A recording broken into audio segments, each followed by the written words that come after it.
Allow the children. It's okay. It's okay. Off your mic. It's okay. She off your mic. Chai! Now wow, people wey suppose talk truth to power don't off mic.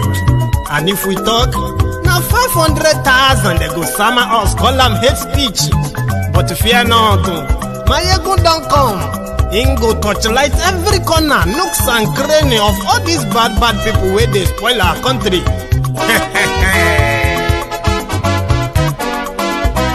So my people make we laugh, oh, yo. My ego don't come, oh, yo. My people make we shout, oh, yo. My ego don't come, oh, yo. My ego don't come, man of the masses, oh, yo. My ego don't come, oh, yo. My ego diary politico, oh, yo. My ego don't come, oh, yo. This one not the off in mind, oh, yo. My ego don't come, oh, yo. And in the touchlight every corner, oh, yo. My ego don't come, oh, yo. Okay, some people be they holla say they want the power. Chai, them be promise us say we go get light and power. Nah. Them hustle sote they can't get the power. But now they know they do anything with the power. Every day, dollar just they get the higher power over Naira. Still them talk say make we off mind. But thank God say my ego don't come. So my people make you laugh, oh, yo. My ego don't come, oh, yo. My people make we shout, oh, yo. My ego don't come, oh, yo. My ego don't come, man of the masses, oh, yo. My ego don't come, oh, yo. My ego diary politico, oh, yo. My ego don't come, oh, yo. This one not the off in mind, oh, yo. My ego don't come, oh, yo. Person where they do evil, no one make person talk. Them say that my egun, that man too they talk. He too they talk. Say my egun diary, he they hot like pepper. But every day then they take money in bulk. Woman picking, they the street they hawk. Still them talk say make we no talk. But thank God say my egun don't come. So my people make you laugh, oh, yo. My egun don't come, oh, yo. My people make you shout, oh, yo. My egun don't come, oh, yo. Man of the masses, my ego don't come, my ego diary politico, my ego don't come, this man not the off in mind, my ego don't come, aha, now you not done here, all these bad politicians, then we call themselves politicians. When they thief our money, we no want make the common man get waiting suppose get.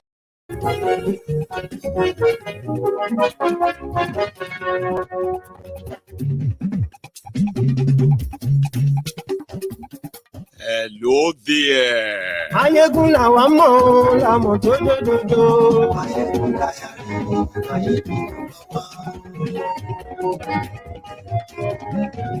Ayegula wamo. Good morning to you, good afternoon to you, and good evening to you from wherever you are watching from. This is Mayegun Live.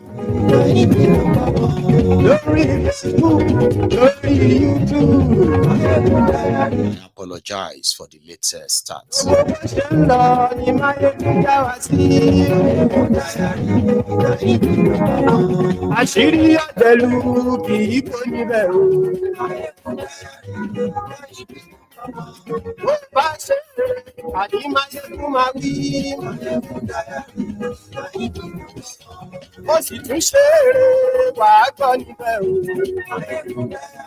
Thank you so much for joining me from wherever you are watching from. I have been having some technical glitches starting this broadcast tonight. Please let me know if the audio is perfect on your own device there before we get fully into this.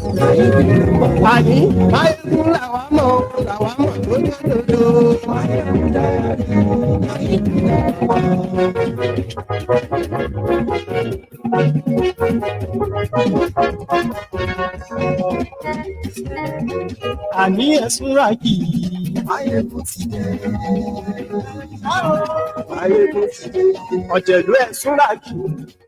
Also, happy birthday to our own Princess Balogun. Today is her birthday. In case if you see her in the gathering tonight, just wish her an happy birthday.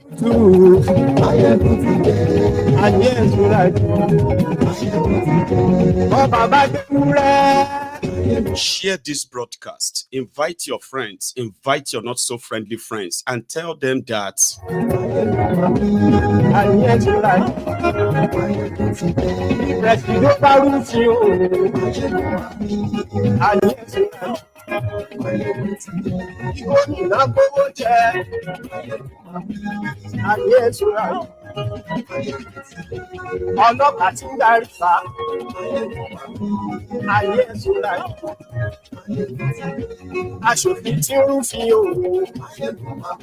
like the broadcast, share it. Liking the broadcast means you are paying your offering. We are starting in a minute.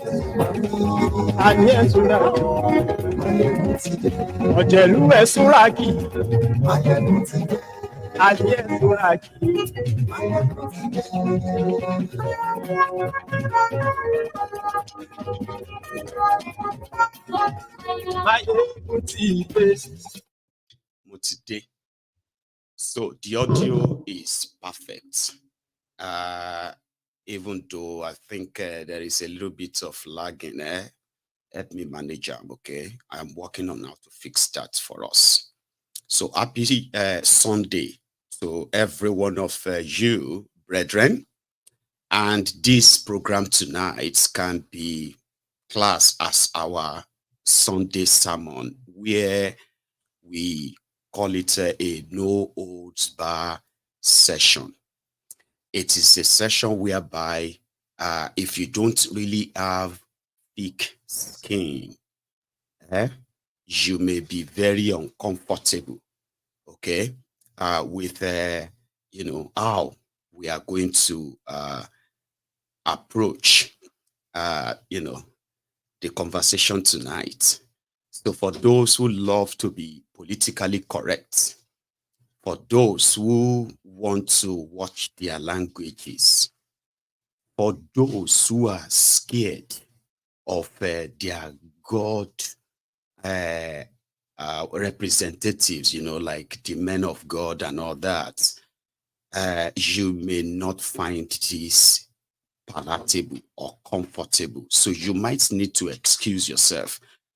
We do say this because of the new people and the new members who joined us, okay? So I hope you understand or you don't.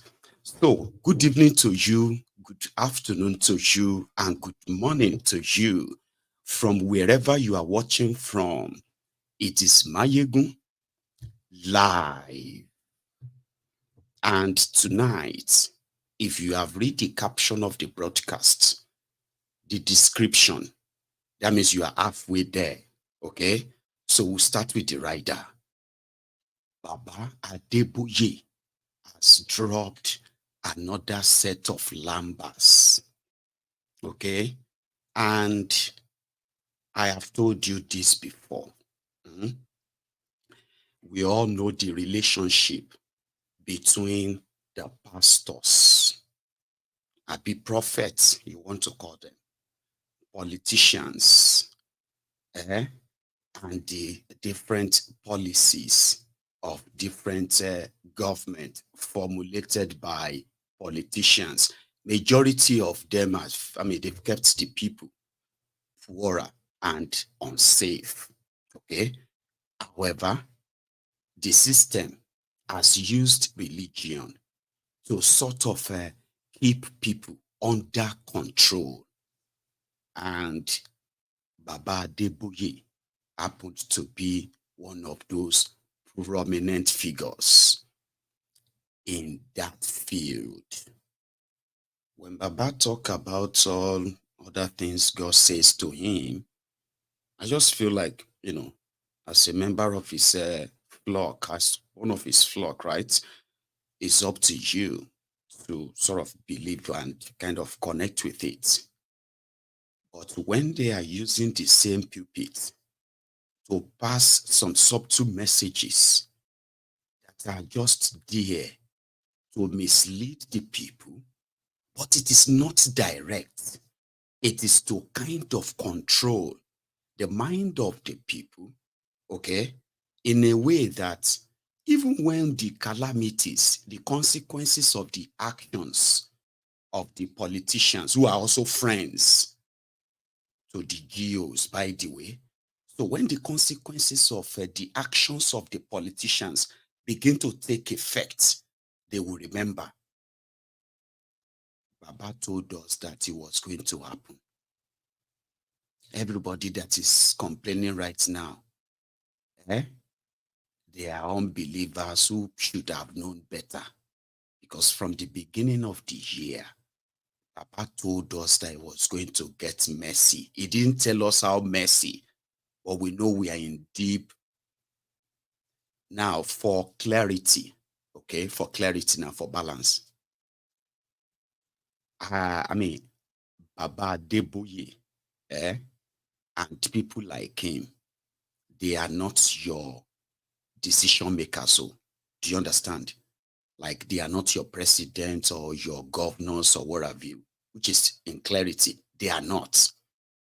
But like I said, if you understand the concept of people, politicians, pastors, or prophets, and their policies in a rigged system like that of Nigeria, their role is indirect role, where they have millions of people that actually look up to them, including professionals. So do you understand that area, yeah? So when the policies of the politicians begin to take negative effects on the people, who are the people? They are also church goers, mosque goers, and people will know they go anywhere at all. These are the people who are going to be the victim, who are the victims. You watching me right now, me speaking to you right now, we are the people, the victims. So where do we end up to seek solace? Churches, mosques, beer parlor, sometimes some shrines.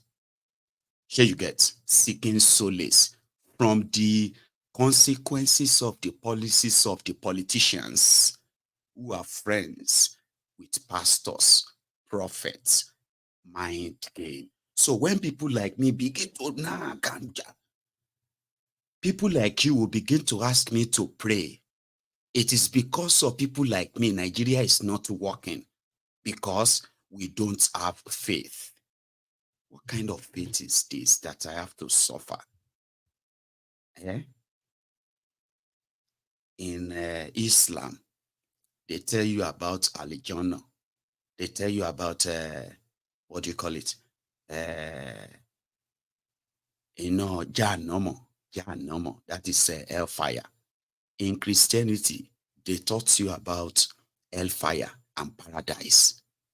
As a Yoruba man, a traditional Yoruba man, we don't have heaven, we don't have hell in my own tradition. That's why when we die, we automatically become ancestors. You know why? We said, that means I've moved to the other part of the world where I'm going to start another life. So here you get that kind of like belief. So we all have these different beliefs. And there are those who are very, very, very influential. When I say influential, these are people who also have influence on those who are making lives hell for everybody. They have influence, that much influence. But they cannot use that influence for you. Rather, they just have to play their part in ensuring that your mind, is kind of managed. There's no guarantee that everybody is going to listen to them like that. Or sure you get. But They are part of the system.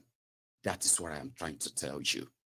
Because in the process that they are playing their game well, the criminals in government will allow them to keep every penny they are also making tax-free. And it is actually a multi-billion-dollar enterprise in Nigeria, where you have a lot of pastorpreneurs. However, like I said, Papa Adeboye is not the one making decision. His own job is just to prepare your mind. And according to him, there is a wind that is going to blow in 2024. Remember in 2016, when Baba commanded the Naira to rise, he said Naira, he said, World Bank, whether you like it or not, the Naira will rise. He said it with faith. But his friends in government who are thieves, they probably just laughed it off. But Naira did not listen to Baba Adeboye. People still kind of laugh about it till today. As the country degenerates, the economy completely goes to ruins. Poverty, currently at its highest. Naira did not listen. Or probably the World Bank felt like, oh, are you sure? You know, like Bokwari's government was borrowing money left, right, and center from those who are living and those who are dead. It was like everywhere, to the point that they started printing money just for take. As they were borrowing everywhere, they were giving them condition, go and devalue that Naira. You get that? So the Baba now is now saying, ladies and gentlemen, there is a wind blowing. And that is, he actually said from the beginning, he said, I am not a prophet. Prophets are those who prophesy. Here you get, those are the ones who see things. But according to him, Baba Adeboye, in this state of Nigeria, he doesn't see things. He hears things because Daddy talked to him and speak to him.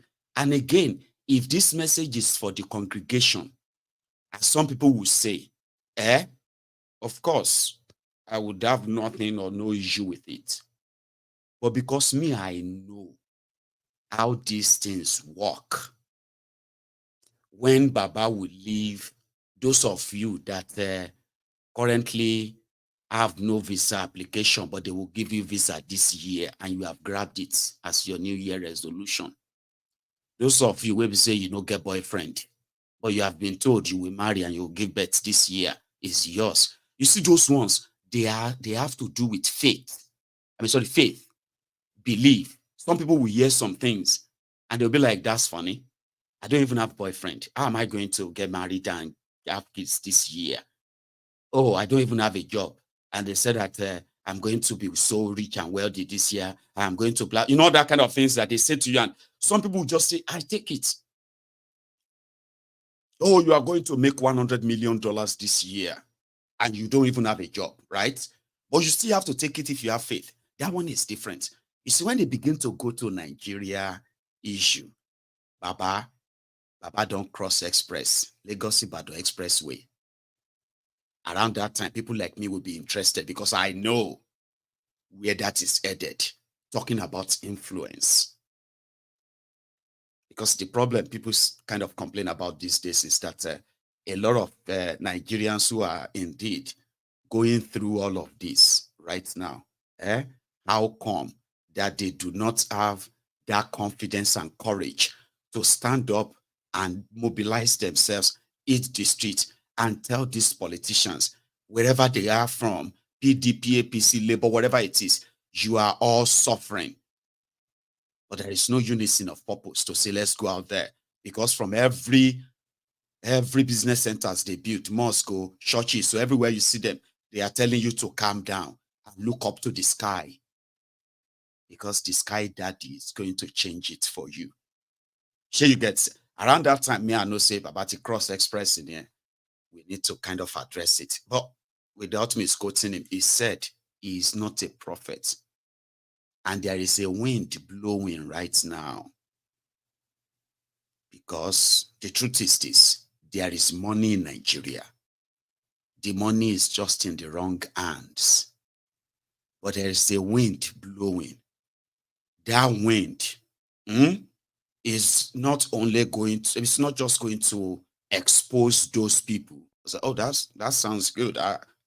If Daddy said that, if God said that, that's kind of believable, right?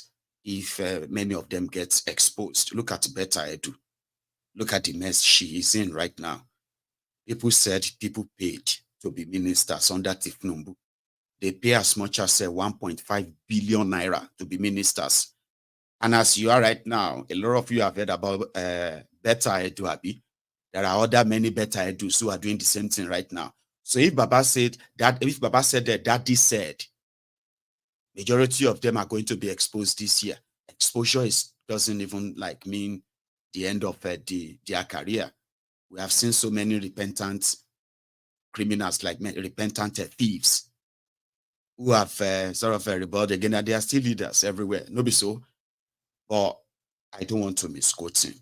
Let's go listen to Daddy. From the start, Baba said this. Some of them are lanbas, so apologies to you if you are a redeemer, okay? Because your faith is your faith. Your faith is stronger than all of this, all right? And this is not in any way to insult Baba Adeboye and all of that. We just kind of want to make it clearer that, you know what I mean? Every time he attempted to insult our intelligence, here you get, some of us would kind of set the record straight so that people where they suffer, no go they think sinner because they sin, the sin of their father, generational curses, and all of this nonsense that they have put in their head. Here you understand that, right? So the moment you begin to realize that even, the states of economic hardship that you are in today, whether you intentionally or unintentionally brought this upon yourself and the rest of that, okay? So the truth of the matter is that everybody, they collect as we speak. So if everybody collect, reach one level, we say, if you take come again, and you see a lot of people who know if you take come again, I just say, yeah, today we'll go end them today. Here you get, that won't be the moments you'll be remembering that they told you, you are going to build houses this year. You are going to, you are going to buy aeroplane this year. And you don't even get a job. You cannot even feed yourself. But because, you know what I mean? You don't want to go die before you buy the aeroplane. Abi? So you stay back. Do you get what I mean by mind work, right? This is supposed, this is kind of not meant to be anything against your faith and belief. You get that now? But when they cross the express, what do you tell the Egungun, be careful now, express you, they go. And in this case, the old man is. But let's kind of hear him. I'm tempted not to say anything about the new year for two major reasons. Reason number one, there are all kinds of prophets that are already prophesying. And I'm not a prophet, I'm just a pastor. So maybe we should leave the prophesying to the prophets.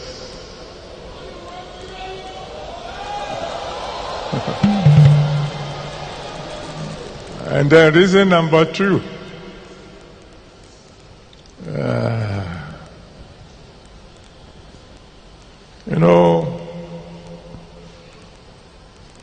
a true prophet will tell you what God says. And what God says many a times is not always what you want to hear.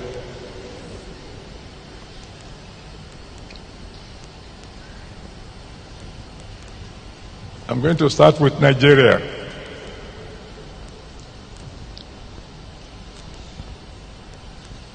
And the reason I'm going to tell you the little that I can about Nigeria is because Somebody says if we jump from a story building, you will not be as wounded as if you are pushed. Because when you jump, you prepared for the landing.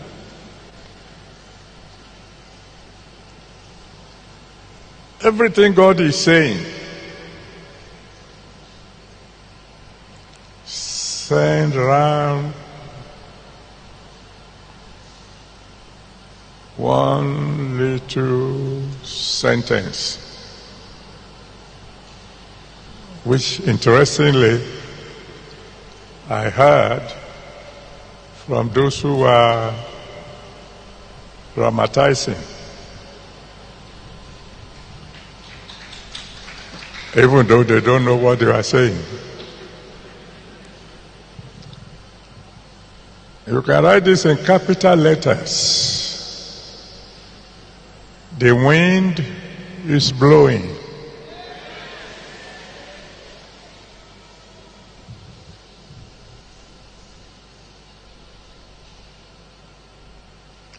And so you should include in your prayer that the wind will blow you good. Because the wind is blowing. It's already blowing. And you can't stop the wind.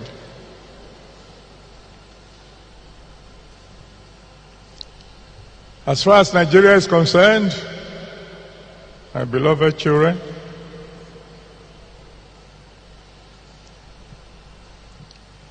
things will get worse before it gets better. Mark my word. That's what Daddy says. We're already complaining that things are hot. Huh? The good news is the wind is already blowing. As it's going to get a bit hotter before it begins to cool down. That's what Daddy told me. Oh. That's not what I want to tell you. That's not what I would love to hear. But that's what he said. It will get worse before it gets better. Talking about Nigeria. Because the wind is blowing. Let me hear you say the wind is blowing. Say it as if you believe it. Some serious secrets will come to the open.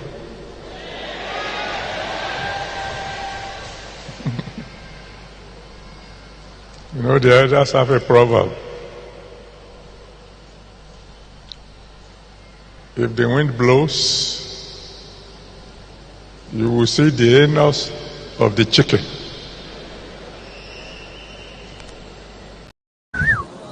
You get it? Okay. If you don't get it, forget about it. I told you it's going to be lamba. Okay? And if you don't have Holy Spirit, you won't understand. But let me tell you what he's saying there, or trying to say. He said, wind is blowing. And it's like now two winds, they blow. The first wind, now Owu wind, Shakpa wind, SHEGE wind, SHEGE Pro Max. And he said that one is going to get hotter before it gets better. So if you have been eating 3 square meals and they don't force you now to eat 2 square meals, hotter part of it is that you may be doing biri biri at some point. before you begin to get better. Of course, you can see your economy. Daddy shouldn't, Babajio shouldn't probably wait for daddy to tell him that. Do you need any daddy to tell you what is going on in Nigeria right now, like economically? Do you need Holy Spirit to understand what is going on in Nigeria right now, economically? Do you? But there are people who do, who actually like, you know, they, and I'm not kind of judging you. I'm not judging anybody.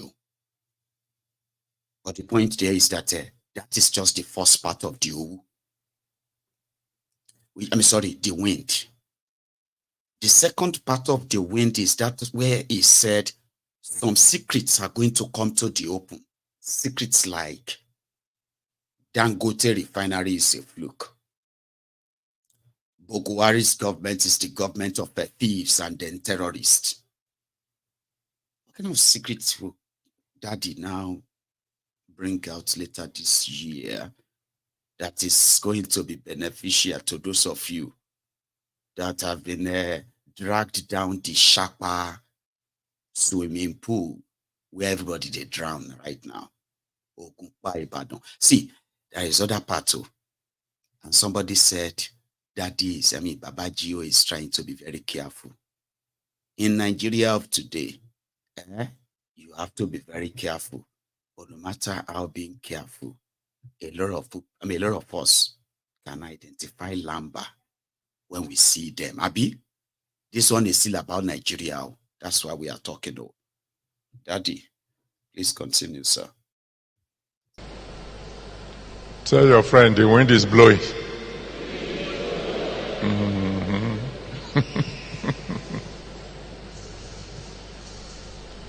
I think I better run away from Nigeria.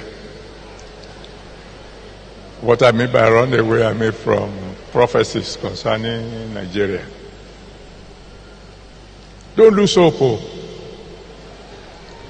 Because the wind is blowing, it means sooner or later things. I'm so sorry, right? Like, like we said, he was trying to be very careful. Here you get. But Adeboye was like, I think I'm going to run away from this Nigeria. Like say myself go Japao. But I didn't mean to run away like physically, but I'm talking about or prophesying about Nigeria. Then sharply, don't lose hope. Like he was getting to a stage where it's like it was about to be very honest. You know, when you see your geo emotionally telling you that, what's a ball? You know, I know these people very well. I know them. We pray for them. Make I tell all of you. My tough gonna be paid. Some of you may not even come to church again. And you look at your geo like, Daddy, what is going to happen to all of us, your children? Don't lose hope. I kind of like that. I'm sorry, I was laughing behind the scene, and somehow I just stopped the stop. Let's go back. It's a message. Tell your friend the wind is blowing.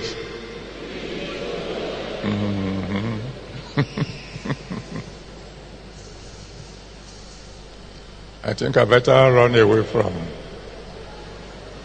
from Nigeria. What I mean by run away, I mean from prophecies concerning Nigeria. Don't lose hope. Because the wind is blowing, it means sooner or later things will get cool. So in case you are thinking of Japaning, there are some of us who can't Japa. We can't go anywhere. We are here, whether we like it or not, and we will survive. For the individuals,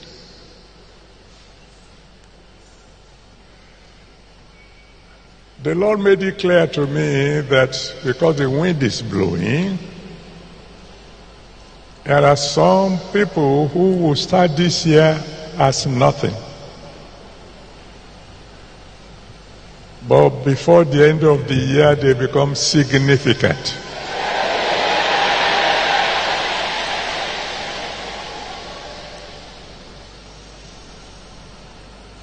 And he illustrated it. He showed me from the Bible that when he created man, he just took mud. And then the wind blew on the mud. And the mud became a living soul. So some will start this year as nobody. But before the end of the year, they will become significant.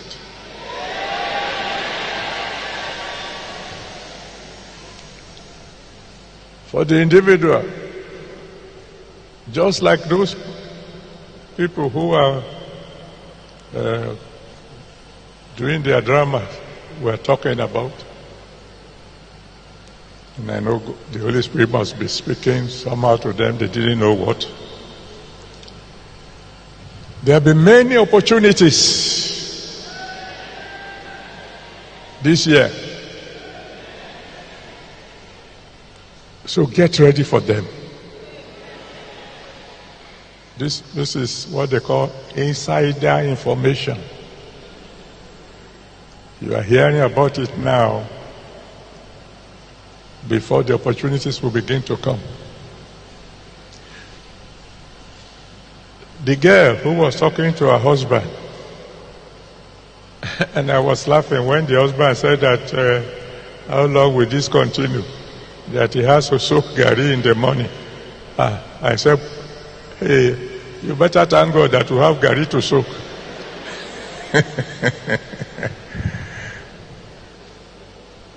And the wife said,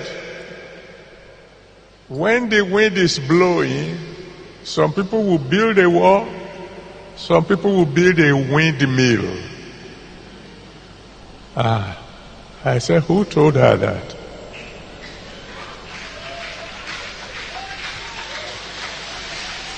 Opportunities will come your way. Get ready to grab them.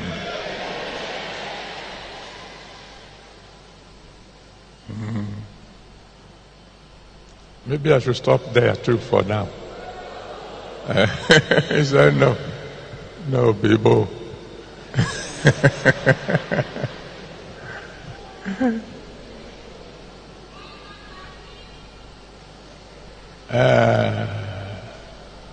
What else? Oh, well. What else can I tell these people? What else can I tell them? Because they believe everything I tell them right now. Okay? Even though the wind is blowing, and some of you are still able to afford gari, or some of you will start this year as nobody, and you are going to end this year as somebody. Amen. I don't even say amen to my own. So you don't believe that because you know the reality doesn't reflect that prayer in Nigeria. Of course, some people are going to lose everything they've managed to earn and own finally this year. Some of you are going to lose your job because your business are going to pack up. Your employers are going to pack up because of the economic situation and all that. And some of you are going to get new jobs in new places and all of that stuff. But when you now put it's like a life and death. You don't say as people are dying, they are also giving birth to new people. That is what keeps this earth kind of running. Here you get. So the moment the number of people that are dying are more, far more than the people they are giving birth to. It is called depopulation. Wàhálà máa dé nìyẹn, wàhálà máa ṣẹlẹ̀. But if they say the number of people being born are now more than those who are dying, wàhálà tún máa ṣẹlẹ̀ nìyẹn o. Overpopulation, no balance, just like life. This life, no balance. Like, you know what I mean? However, in Nigeria, when you now put all the numbers together, you will just be like, oh, more people have lost their jobs, lost their investment, lost their money, lost everything, and more have now jumped into the poverty brackets. Why those who succeed those who succeeded in Japa, like Pastor Adeboye said, those who succeeded in Japa, for example, in 2022, they were doing doing Thanksgiving in 2023. You see those ones who did crossover from 2022 to 2023 that they want to Japa, and their own Japa happened in 2023. You see this 2024, those ones are doing Thanksgiving. Here you get. At the end of the day, you see other hundreds of thousands, be millions, we know succeed in their own Japa. Nobody want to talk about them. See how massive God changed the life of the family of this young man. And that one too will say, man, I was praying hard though. I was praying seriously during the crossover. It didn't tell you that it just said the biometric at the Canadian embassy, the American embassy, the British embassy in Lagos, Abuja. It didn't say that, so it just went to that crossover alone, Joe. They must give me this visa. I have paid them 15 million naira. And the moment they say your visa is out on the 7th of January, boom. God is so marvelous. God answer prayer. What happened to me? When we say, I also pray for that, and they don't give me. It's because you didn't have faith. If your faith is strong. No, they denied me because I used fake documents. Oh, God of favor could have turned it around. You know, that kind of thing, right? But because, you know, things are going to happen. But in the long run, in general, more and more people are falling into poverty. Not because they have no faith, not because they didn't pray enough, but because Baba Adeboye's children in the political wing, their policies continue to depreciate the economy, and people continue to lose value of their money as well as their lives. Here you get now, Okay, maybe you don't. I'll give you the other part. This one is also fall off now. We go. Because it got to a stage that, you know, he told them, you are going to, amen. You will become somebody before the end of this year. Amen. You know, person will be anything. Now their own prayer go the loudest. And you could hear them in the crowd. Amen, God. This is my year. And it is the lack of opportunities that has led to to millions of Nigerians to have left the shores of Nigeria. Lack of opportunities. And politicians continue to saturate the entire system with greedy, selfish, personal, greedy, selfish people who continue to milk the system and shrink the economic space. Meanwhile, the population is supposedly to be growing without any plan for them. You get? When a person where God, that's why today, these days, they will tell you, people just have to do whatever they have to do to make money. It's all about money, man. They say, what is the source of you are not even asking for a source of wealth. Everybody is just going there to say, you don't even know where he's getting the money from. What is his source of wealth? Now the same people go say, shut up your mouth, John. Bad belly, wish. You're asking for a source of wealth. When he was poor, did you ask for a source of poverty? Bad belly people. Leave him alone. Leave her alone. Leave her alone. I mean, I have seen that many times, by the way. That is how much degenerated the entire society sort of has become. Baba never finished. I gave them the last lamba because at the point it was like, what else? What else?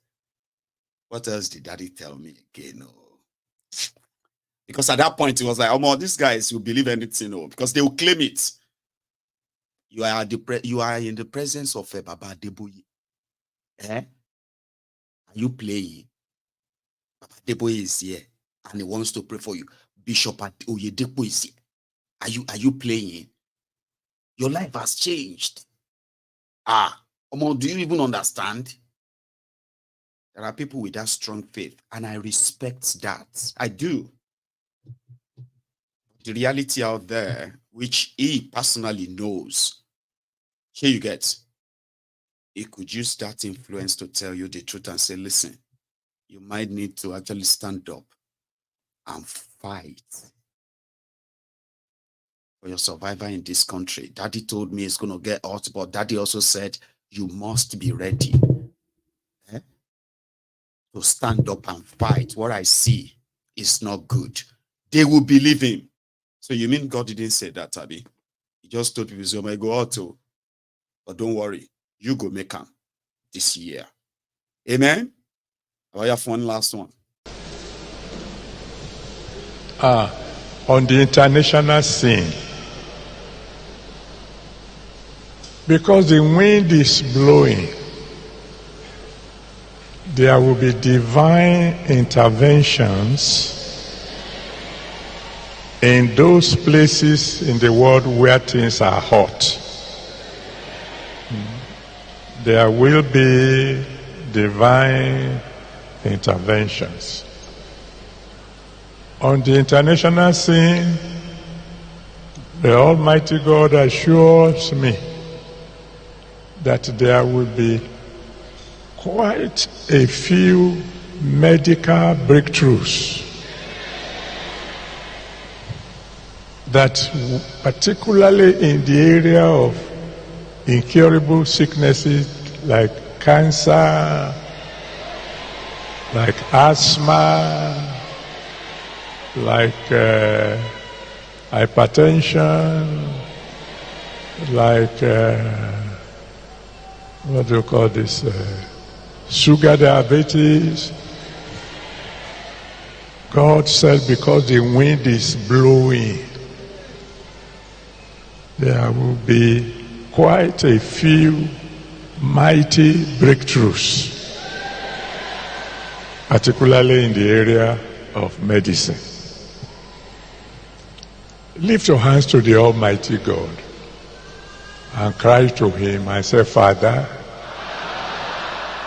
let the wind blow in my favor. Go ahead, talk to the Almighty God. Let the wind blow in my favor.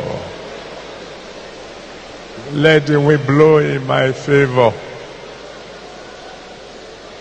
Yeah, the wind is already blowing. Let the wind blow in my favor, oh Lord. Oshoni, Ajeni, Elebologuni, Amanishenini, Afaimanishenini, Wafi Insile. Oshoni. Again, this is not to attack your belief or your faith, or faith rather, okay? But let's come to think of it. Baba said on the international scene, where things are hot, like where they are fighting war, the whole world, I don't know if you are paying attention. There is war everywhere, Abi, but there are popular ones. There are not popular ones. War everywhere. There is war in Nigeria, where the jihadists are slaughtering Christians, unfortunately.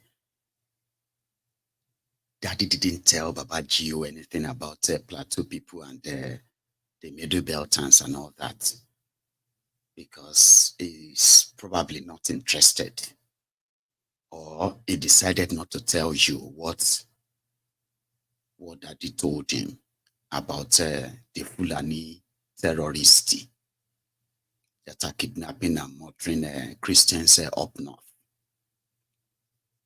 But Daddy told him that things will cool down, maybe between Russia and Ukraine and NATO.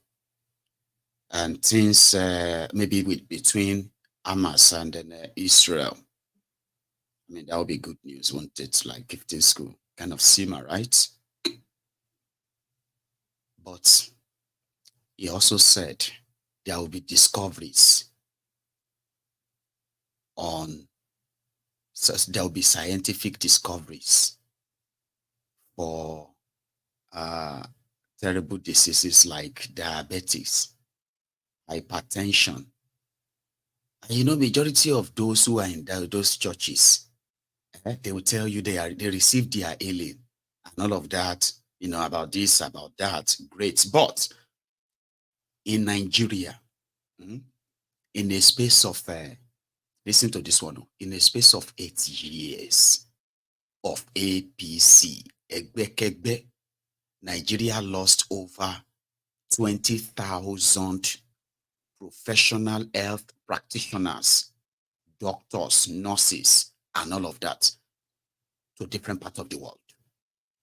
Simply because they will not be paid. They are poorly kind of remunerated, right? However, they won't even pay them. Working under the conditions that, you know what I mean? It got so bad and many of them left in 8 years, which simply means, right? The 8 years of that destruction has been continued. It's not changing, just so you know, okay? However, the research that Pastor Adeboye is looking for, he said Daddy told him will happen, is obviously not going to happen in Nigeria, where they have chosen, right, never to fund education again, in case if you don't know. But before now, it was never really properly funded for this same reason, okay? So the poor facilities, infrastructures in their different supposed citadels, institutions, schools and all that, they are more pronounced though.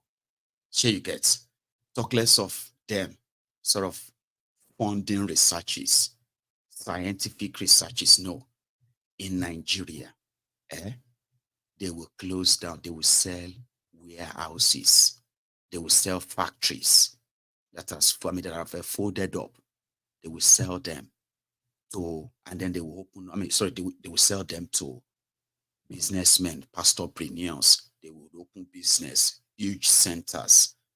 People, they buy factory to open church so that people can go inside that church to go and pray for jobs in Nigeria.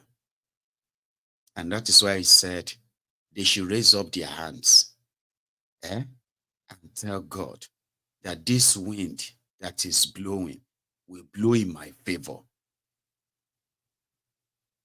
I don't have to do anything. I just have to pray and tell God, God, whatever is going on out there,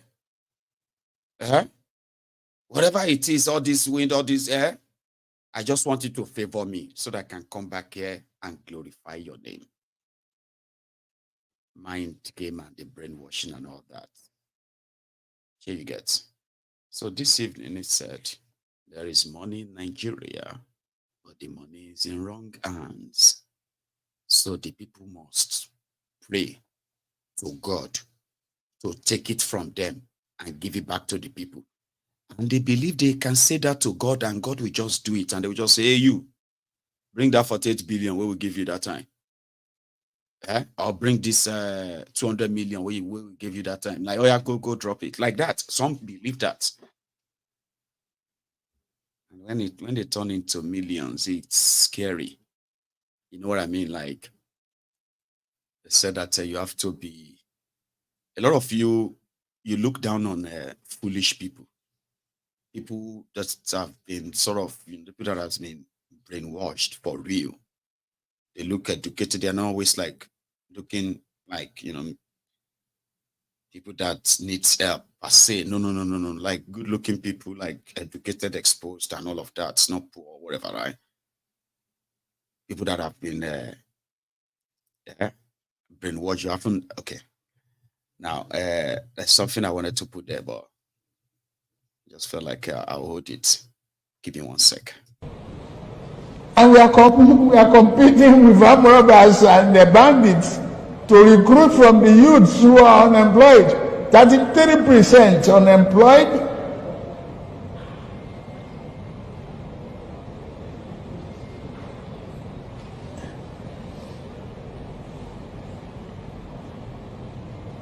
Recruit 50 million youths into the army and take away from their recruitment source. What they will eat? Cassava, agbado, corn in the morning, yam in the afternoon. It's growing here. You create demand and consumption.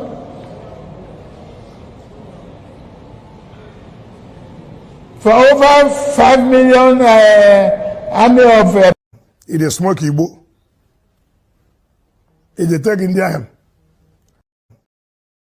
Anyway, sorry about that, okay?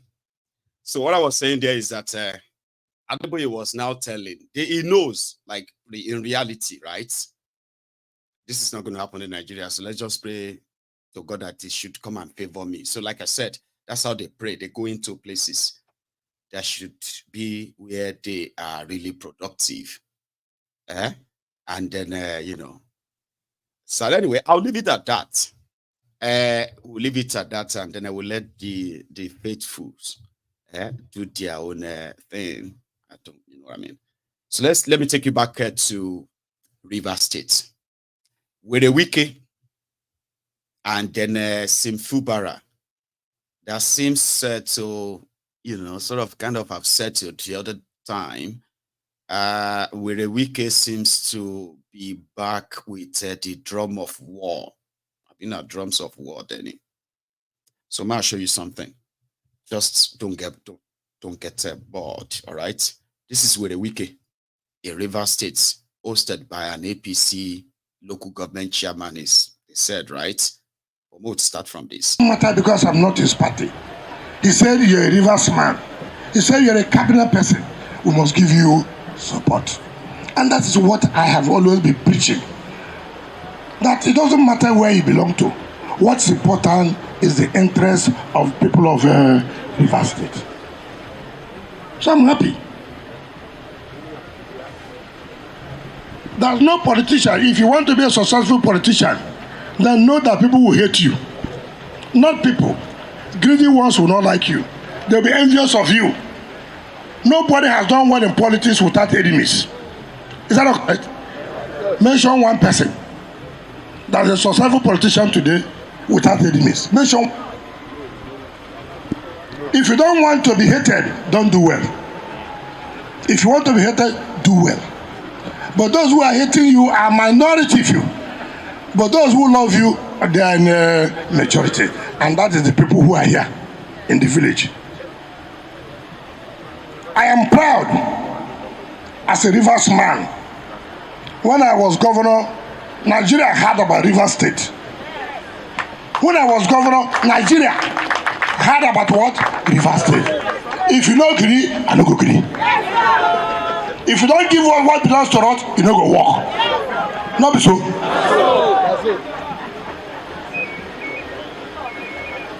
And that is what I've always preached. Whether Nigeria likes it or not, they must listen to the voice of Rivers State. So nobody should be afraid. Nobody should be afraid. I have no regret when I stood by with my colleagues and friends that this is the period the presidency must go to the south. There was nothing I was not offered. I said no.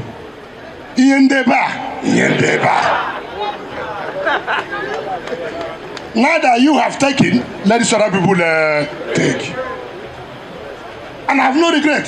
Turn by turn. I understand for it. I have no regret at all. And that's why I will continue to support the government of Aswaju Ahmed Bola Tinubu.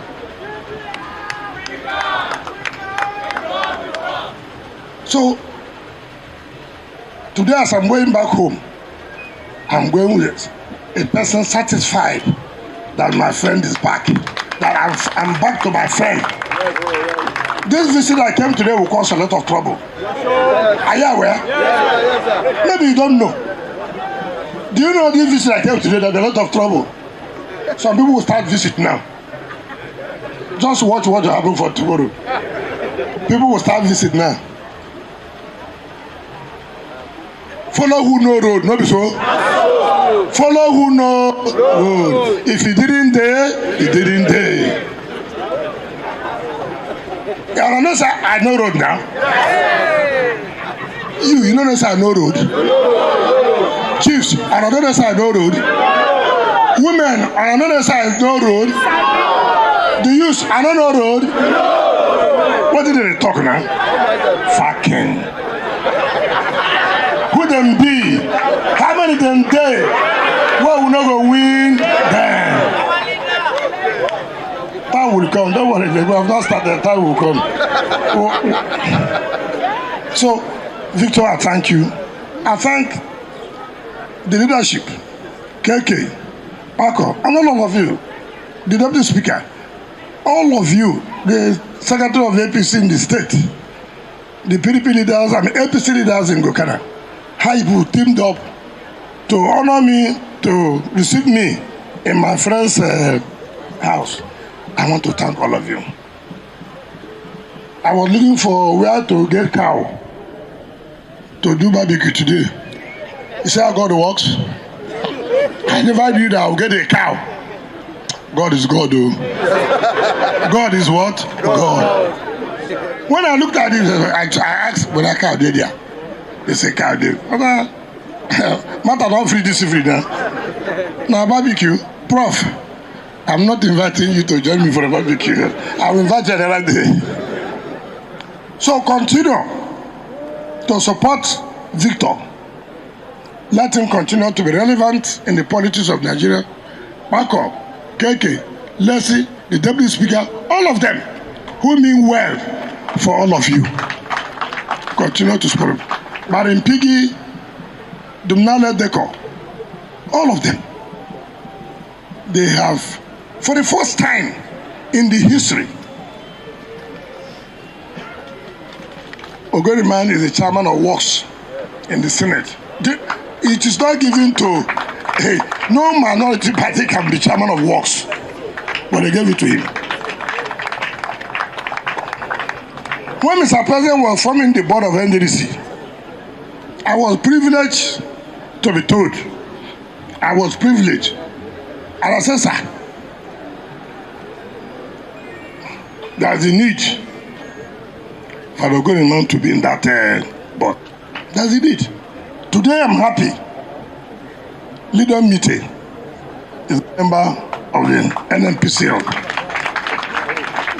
All you require to do, give him support. You will achieve what you want to achieve. Let nobody do community problem. When you do that, you will lose development. But when you support, you see that development will come to your place. It doesn't matter who. What's important is an Ogoni man. What's important, he means well for the Ogoni people. That's what's important. Why we have been backward? Nuisance, Lele.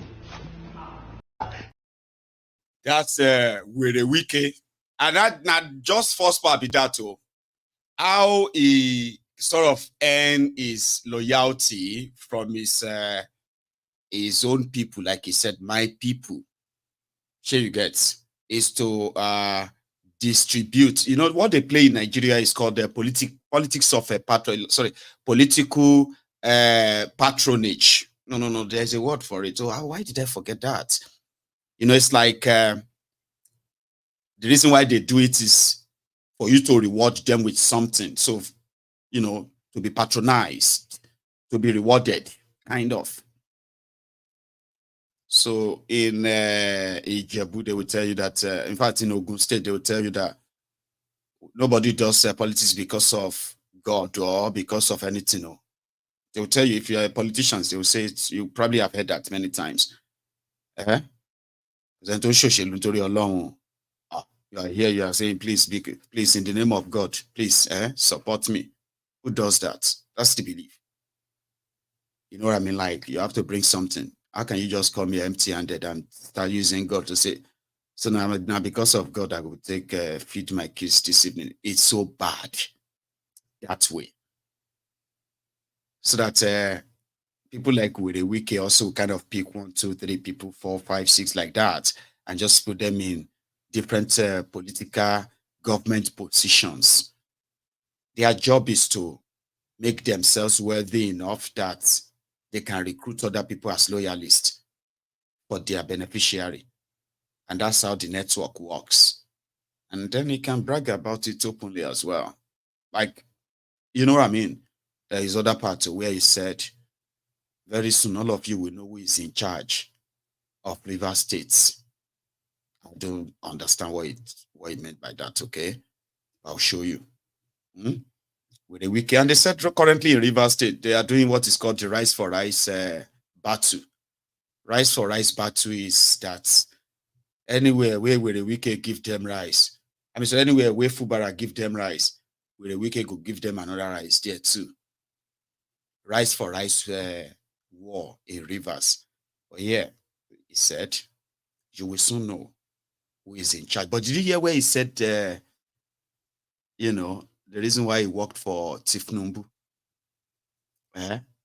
He will still say it too, don't worry. Where Wike said he was offered huge amount of money. This is somebody who is the governor of the 2nd richest state in the entire Nigeria.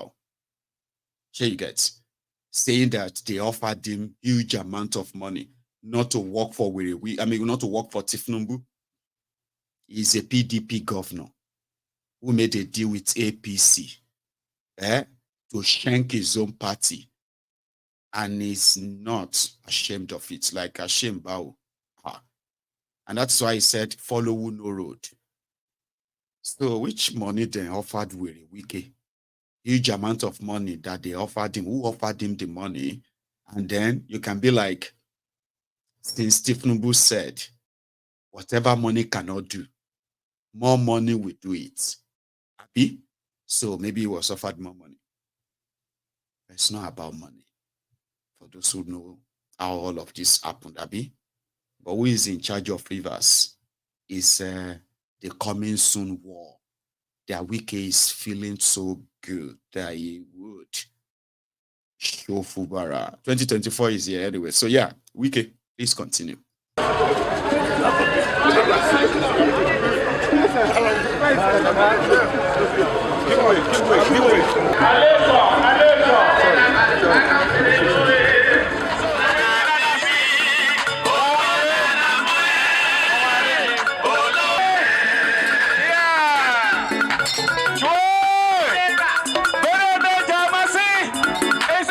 I didn't come here for politics.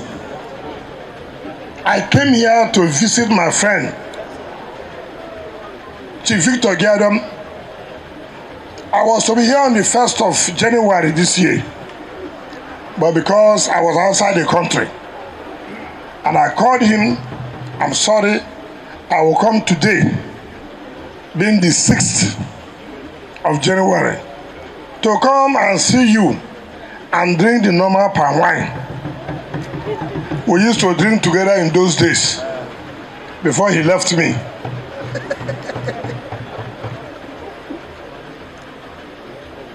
Let nobody misinterpret what I came here today. That's why I came with PDP leaders. That's why I seen APC leaders. If it was about politics, you wouldn't have seen PDP leaders with me here. So it is about private visit to my friend. And my friend is in normal way. Will you want to tell me, oh boy, I'm still on ground. I must invite my people to come out with you. So that is what you said that happened there today. And I appreciate you. And I have never been in doubt about your capacity to relate with your people. I have always known that. When I was chief of staff, people wanted to make you to be sanitation chairman. I called you. I said, Victor, don't take sanitation chairman.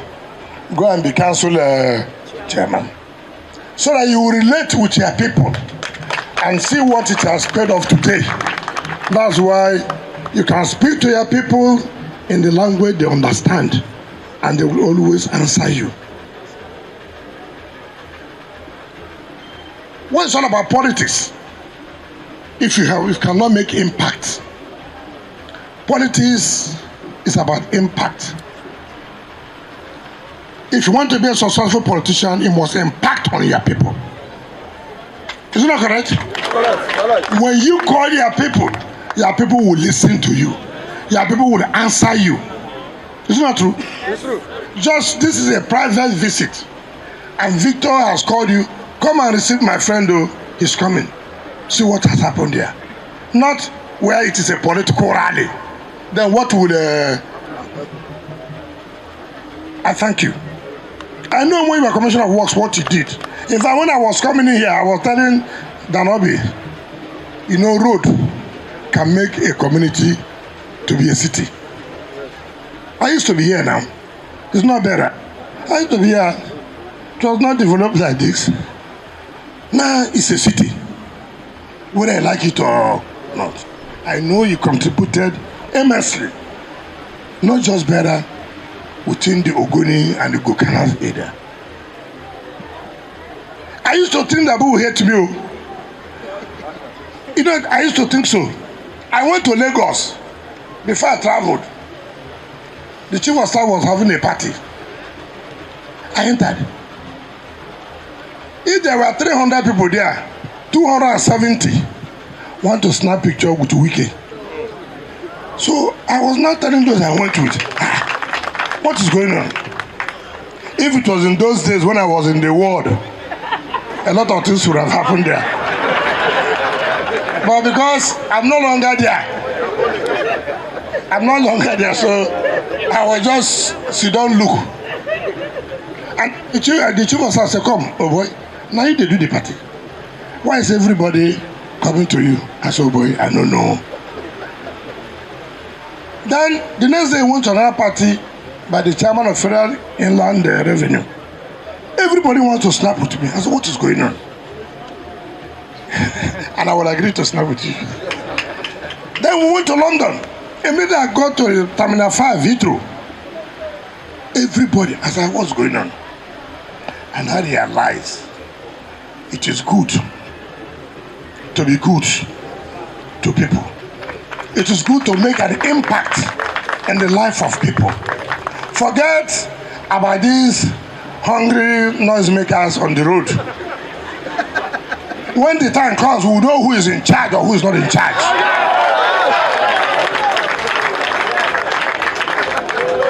I don't know whether you understand what I tell you.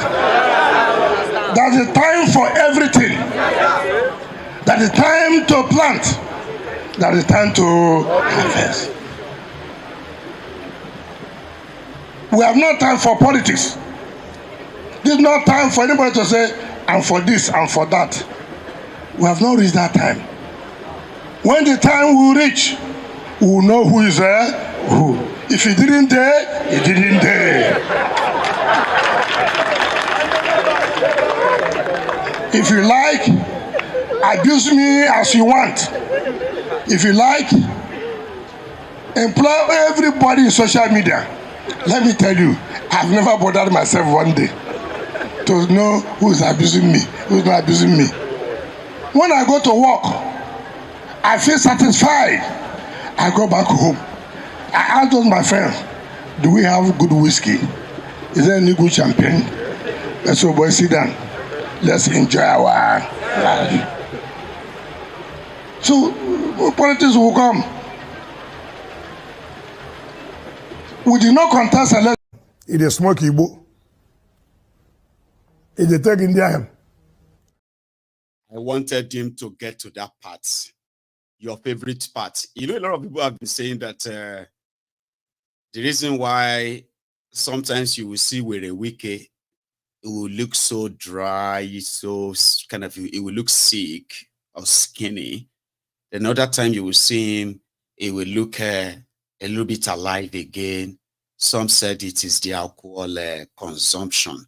There are people who are actually like he said on social media, they said he's drinking whiskey. Maybe he's also watching this broadcast, by the way, because they all use social media, you get, with different kind of fake identity or fake accounts. And that is why they do talk back like they do, because they know whatever they say is going to end on the same social media. So where the Wike said, that is why he doesn't listen to whatever everyone calls him on social media. You know what I mean? When it is time for politics, you know, then you will know who is in charge. He also said some of you have been I haven't seen any picture of Were Wike with anybody on social media. Have you? He said he's satisfied. Every day he goes back home. Say, my friend, do we have any whiskey? Probably just feel like, oh no, don't say whiskey. You just gave those people on social media what they have been saying all this while, that you are a drunkard, alcoholic, who is so addicted to old time whiskeys, like 40-year-old whiskeys. They just change it to champagne. Oh, champagne. So it is not bothered. Very soon you will know who is in charge of River States, right? Somebody had this to say, one of those who work for him, Labour Party, not only sort of defeated PDP, they trounced the same APC that were the Wike went mental. It was like he went really bonker, killed electoral officers, killed some other people simply because he wanted to force his own forged result, which they eventually used to announce Tinubu. You get? Somebody said this anyway, for the record. So now pay back time. Make a tell her nothing they happen. You don't fear anybody. If matters are there, will say win, that's what you can tell us. The election, I will write the result. You can Labour Party win all the rest. You don't get in there. You don't win the election. I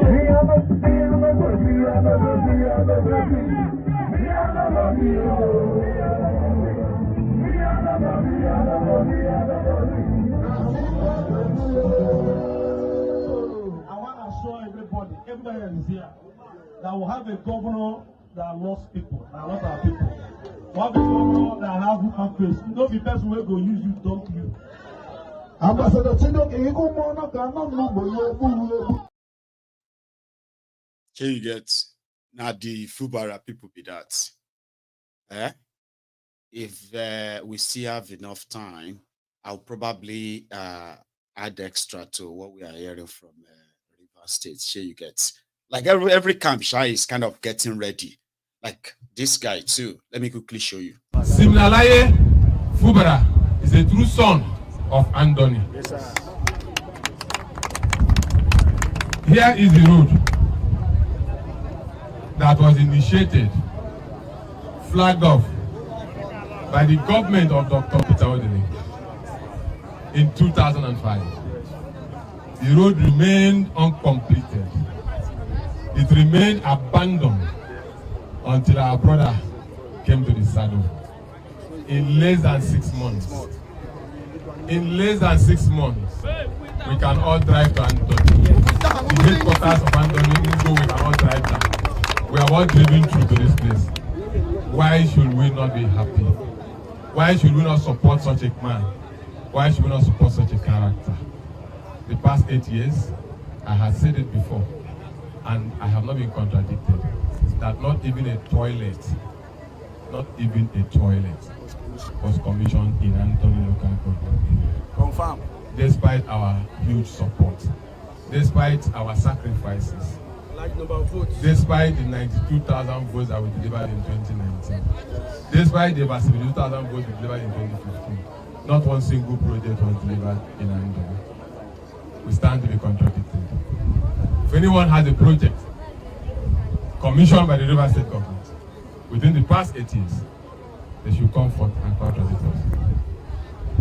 It is the understanding of all of this that has put us behind our brother, who we voted massively for.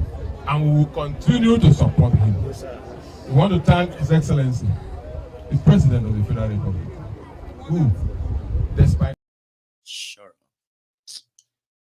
So yeah, those they were given the reasons why they are going to stand with Fubara, and their reason is genuine and all that. But he said a few other things, but I don't think we have time to listen to all of that, right?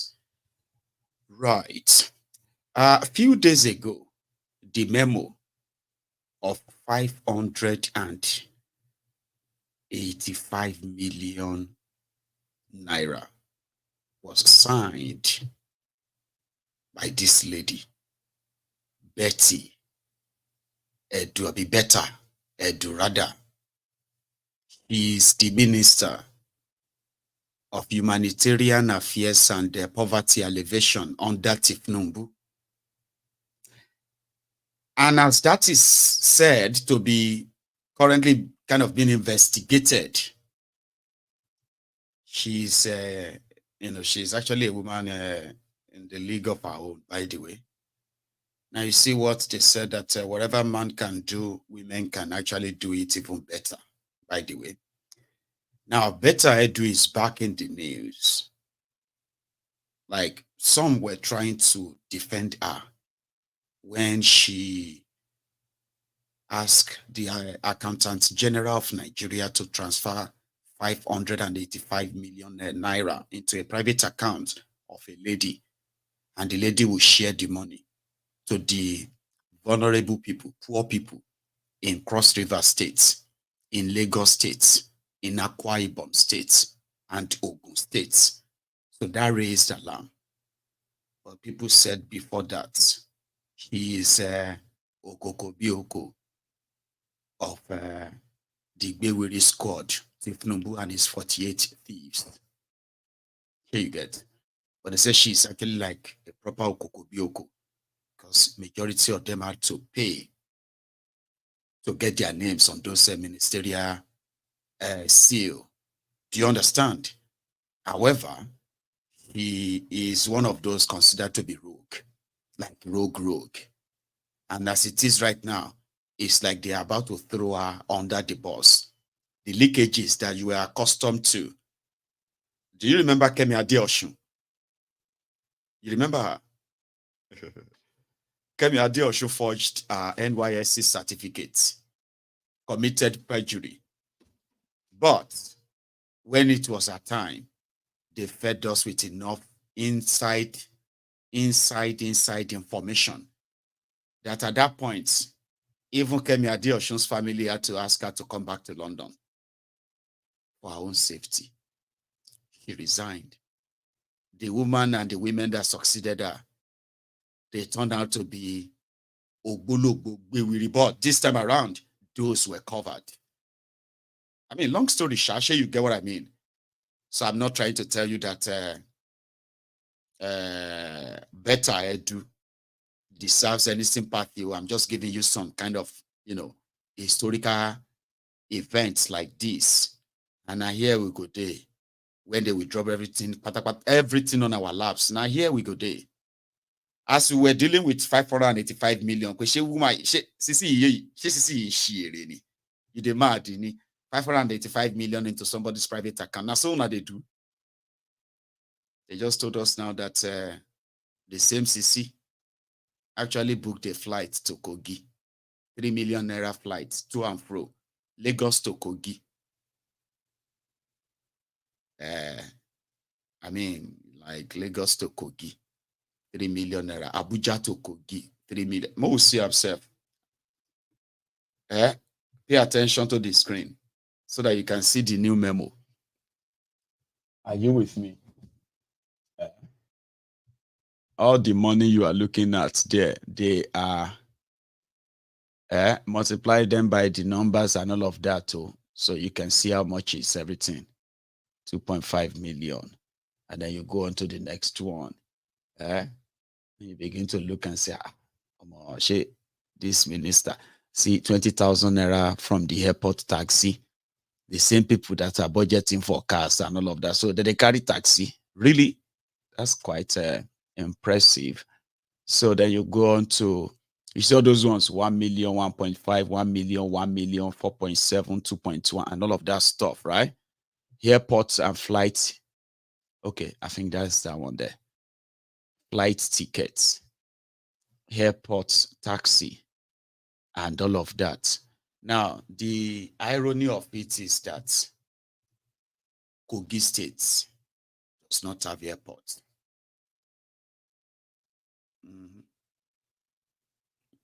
They booked flights to Kogi, 200,000, 200,000, 3 million naira flights. And there is no airport in Kogi. So they started dragging Naira. This one, Anene rebirth.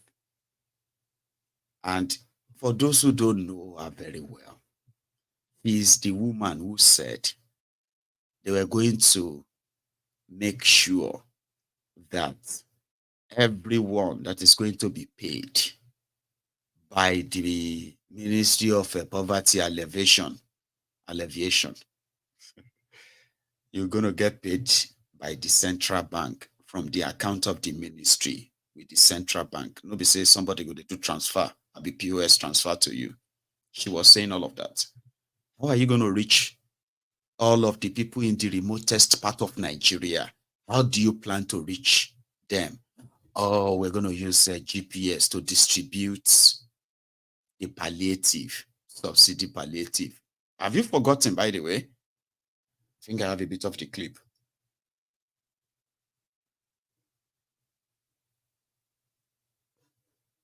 What the hell? I always remove the audio. I don't know why I always take out my audio on some of those clips, and it would have been hilarious. You know, it would have been so much like she was explaining how she was going to use GPS to deliver palliative like rice and all of that. I mean, like they are going to use drones. They are going to put GPS tracker inside drones, and the drones will do all the delivery into areas, including some of the areas where there are Boko Harams, where people are being killed. All of, she was explaining that. I'm sorry that the audio in that video is not coming on, and I don't want to waste your time, but that was explaining what. And she was supposed to have a good career. She is the youngest commissioner in Nigeria at the time. She's from Cross River State. And you remember Ayade, the Olympic Peri highway guy. Now, Ayade, the former governor there, right? Gave her a job. She's about 33, I think.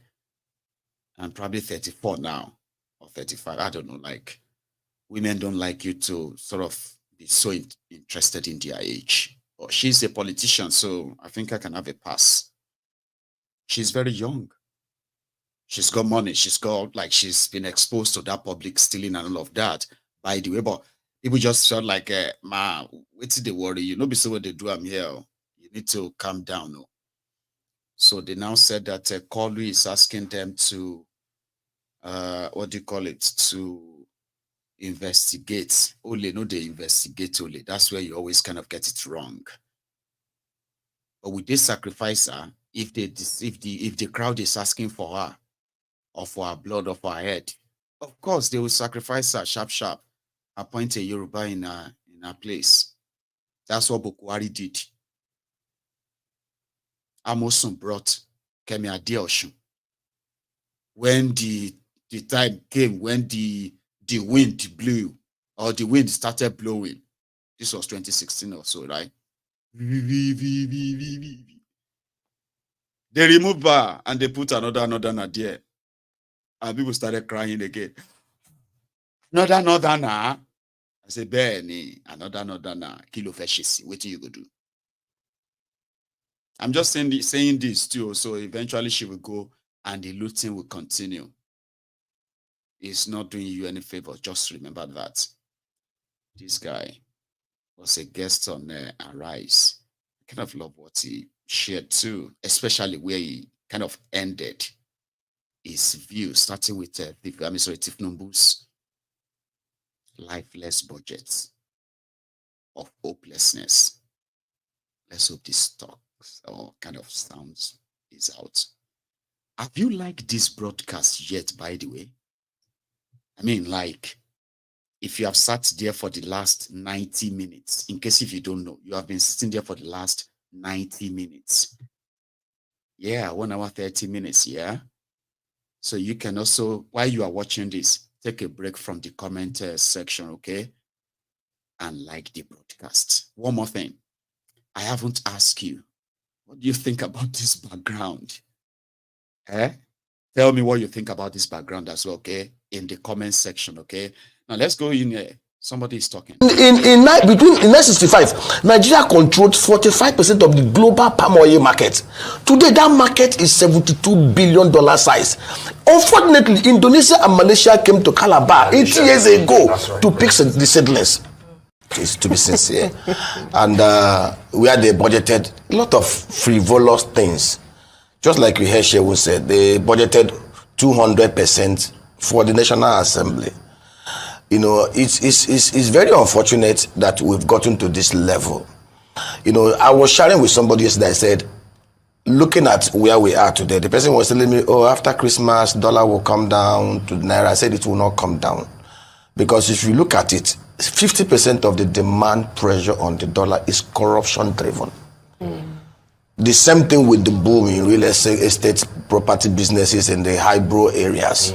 If you go to Banana Land, over 50% of the properties they are empty. The same thing in other areas. Is one of the ways they launder money is collect the FAC, collect the check, get the IGR, start looking to the Malams and the BDCs to buy dollar, and then look for properties where they will hide it.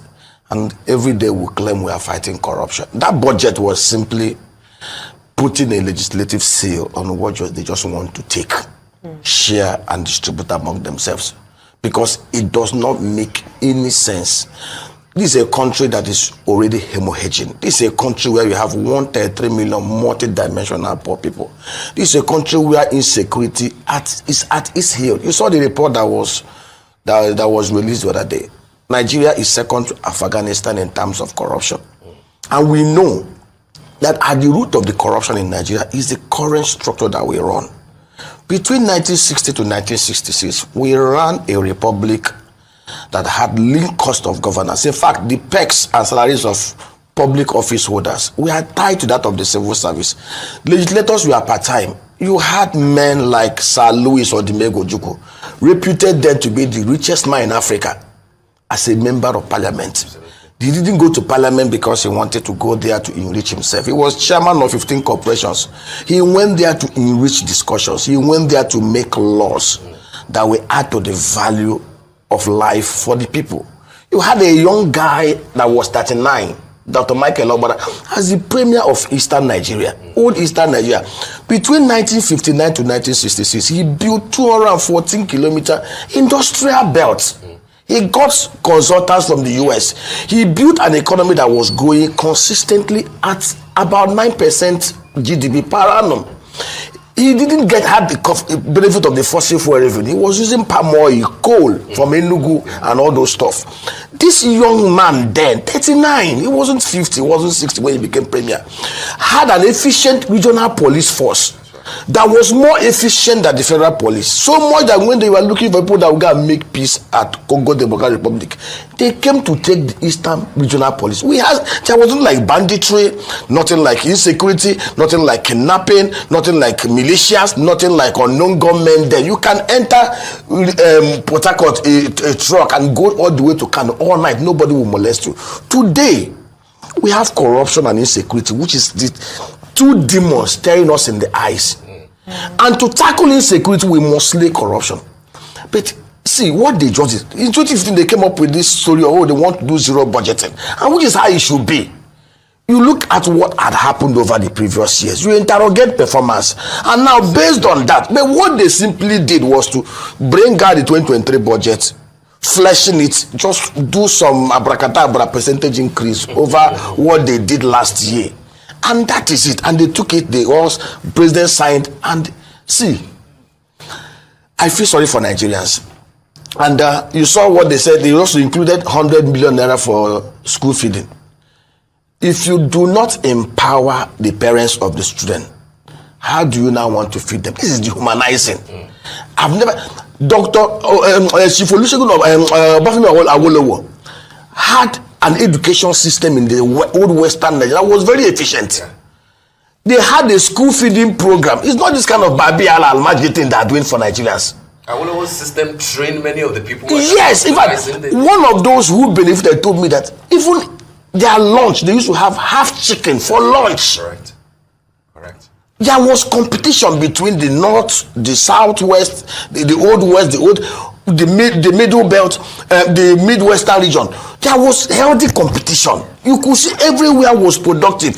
You had the cotton of the north, the groundnut pyramid. You had the cocoa of the west. Last year, Ghana did $1.5 billion from cocoa. The southwest today can actually do $3 billion from cocoa.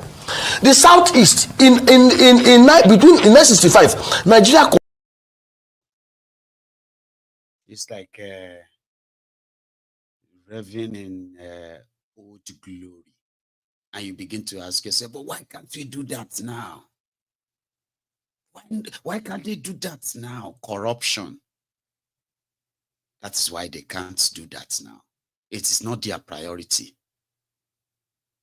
Doing things that indeed impacting the lives of their people, so that you don't have to begin to give food to their children the way the kind of food they give to them, like,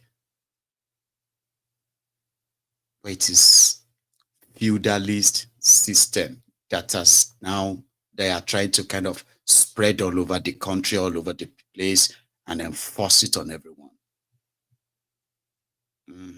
I'm going to let this guy finish, then I will continue. In 1965, Nigeria controlled 45% of the global palm oil market. Today, that market is $72 billion size. Unfortunately, Indonesia and Malaysia came to Calabar 80 years ago to pick the seedlings. Nigeria is nowhere to be found. We consume over 2 million tons of palm oil. We only produce 1,050,000 tons. And we have a country where the palm grows in the wild. I run a group, the Southeast Farms. We came up with a proposal on how the Southeast government can work under the commune, because land in the south is owned communally, to develop 100,000 new Naira palm plantations. Community-wide, every community, 30 hectares, 50 hectares. We will provide them with the seedlings that does about 30 tons per hectare. We even volunteer to get private sector investors. We will set up cottage factories in every local government area, because the Land Use Act confers so much power. How long ago did you present it? That was over since 2019. It does not take anything from them. No response, because it will not afford them the opportunity of just awarding contracts, inflating it 300%, and stealing the money. You are not bringing anything. Local government areas, state, work with the communities. Provide them. The other day, you saw what they provided for agriculture. To make agric work, you must mechanize it. There was a time they said they wanted to buy 10,000 tractors under the public sector. I said, it's criminality. If you want to do it, work with National Sovereign Wealth Investment Authority. If you go to Akiwumi additional to that, say, okay, we need $1.5 billion under a private-public partnership arrangement to mechanize agriculture. We have 8,809 electoral wards in Nigeria. In every electoral ward, under a private-public partnership arrangement, there are capable that will manage it. Set them into clusters, bulldozers, caterpillars, harvesters. See, if we have this in place, we can develop 3,500 acres of land in every ward, specialize in every commodity. In the north, Nigeria is the only place where the date palm grows in the wild and fruits twice in a year. Egypt is 95% desert. Egypt consistently decided, okay, we want to use these fruits, these trees, to curb desertification and grow wealth and create oils of wealth. When Bible talked about a land flowing with milk and honey, that milk is from the cow and the animal husband. The milk is the dead fruits. Egypt had developed, therefore they are the biggest producers of dead fruits. Saudi Arabia, as wealthy as they are, from 2006 till now, have developed over 1 million hectares of the date plantation. Nigeria, if the 19 northern governors, we send proposals to them, can decide every state 50 hectares, in 50,000 hectares, in clusters of 40 hectares, it will serve 3 purposes. It will enable you to have agro rangers, 25 armed and fully trained within every locality. They understand the environment. It will help even the pastoralists, the nomadic herdsmen, to see where they can have water and collocate with those guys. 50,000 hectares in every of the states. In 5 years, the northern states across the whole value chain will create 2 million jobs and be able to produce $12.5 billion annually over the next 70 years. Doctor. But these guys are not thinking. You cannot cure poverty by throwing stipend at people. The average Nigerian with his limbs and legs intact can make 5,000 naira every day. We are not lazy people.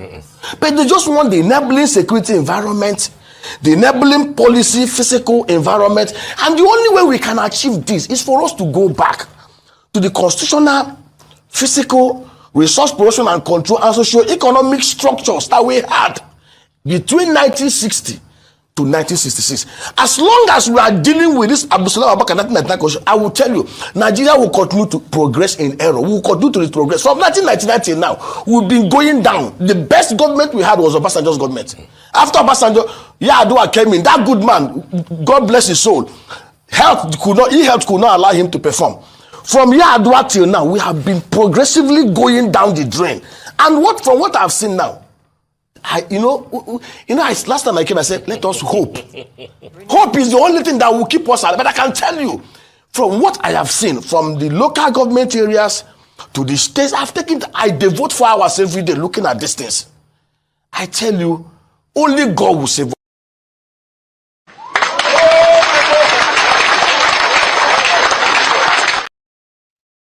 And to some of you, you might think they are alarmists. It is not that Nigeria doesn't have brainy people, intelligent people with beautiful ideas that could indeed really lift people. But you are making mistake. A lot of you sat there, fat. Very true. If we can try this, will you keep quiet? Will you keep quiet? Now they say Nigeria is not working. Nigeria is working exactly the way they want Nigeria to work. Now you go come tell yourself if this is acceptable to you or not. When it comes to ideas, the ones that can actually put everybody in their place and grow the people. People have ideas. APC, Egbekegbe. In 2014, they had all the solutions. Have you forgotten? They had all the solutions. When you now gave them the power, or the Shah kind of got the power, now they have all the excuses. When you ask them, we thought you said you have the solution to say, no. It's not that we don't have the solution. Listen to me, listen. It is just that we just want to make sure that the committee that we set up to look into this, we want to make sure everybody's all that nonsense is all intentional. As bad as some of you don't like Donald Trump, he is still the only American president who actually asked a Nigerian president that why are you allowing all these killings to go on in your country? Like, what the hell? Collected his money. That was Donald Trump and then Bokuwario. You said you want to rescue the people kidnapped by the kidnappers, but you sort of negotiated for those who are Muslims and you left You left those who are Christians. Why do you do that? Like, what do you need? Like, you know what I mean? How many of you remember this 6 years ago? My flashback. It is important just for this conversation. Sure you get. Thank you very much. It's an honor to be with President Buhari of Nigeria. We have many things that we do together, as you know, probably especially on terrorism and terrorism related. We also have a very big trade deal that we're working on for military equipment, helicopters, and the like. We have met before. We have developed a great relationship, and we look forward to our discussion today. Very important, but again, especially as it relates to terrorism. And that's terrorism here and terrorism all over the world. It's a hotbed, and we're going to be stopping that. Also, we've had very serious problems with Christians who have been murdered, killed in Nigeria. We're going to be working on that problem, and working on that problem very, very hard, because we can't allow that to happen.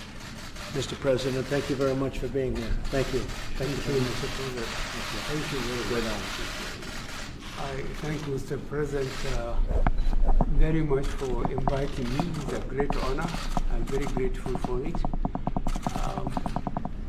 Certainly security is the main issue. We are very grateful to the United States for agreeing to give us the aircraft we asked for, the spare parts. We are even more grateful for the physical presence of the United States military officials that go to our institutions in Nigeria and train them and go to the front in the northeast to see how they are performing as a result of the training given to them. So the commitment of the United States in get rid of terrorism across the world, we are first-hand experience of that, and we are very grateful for it. The problem about the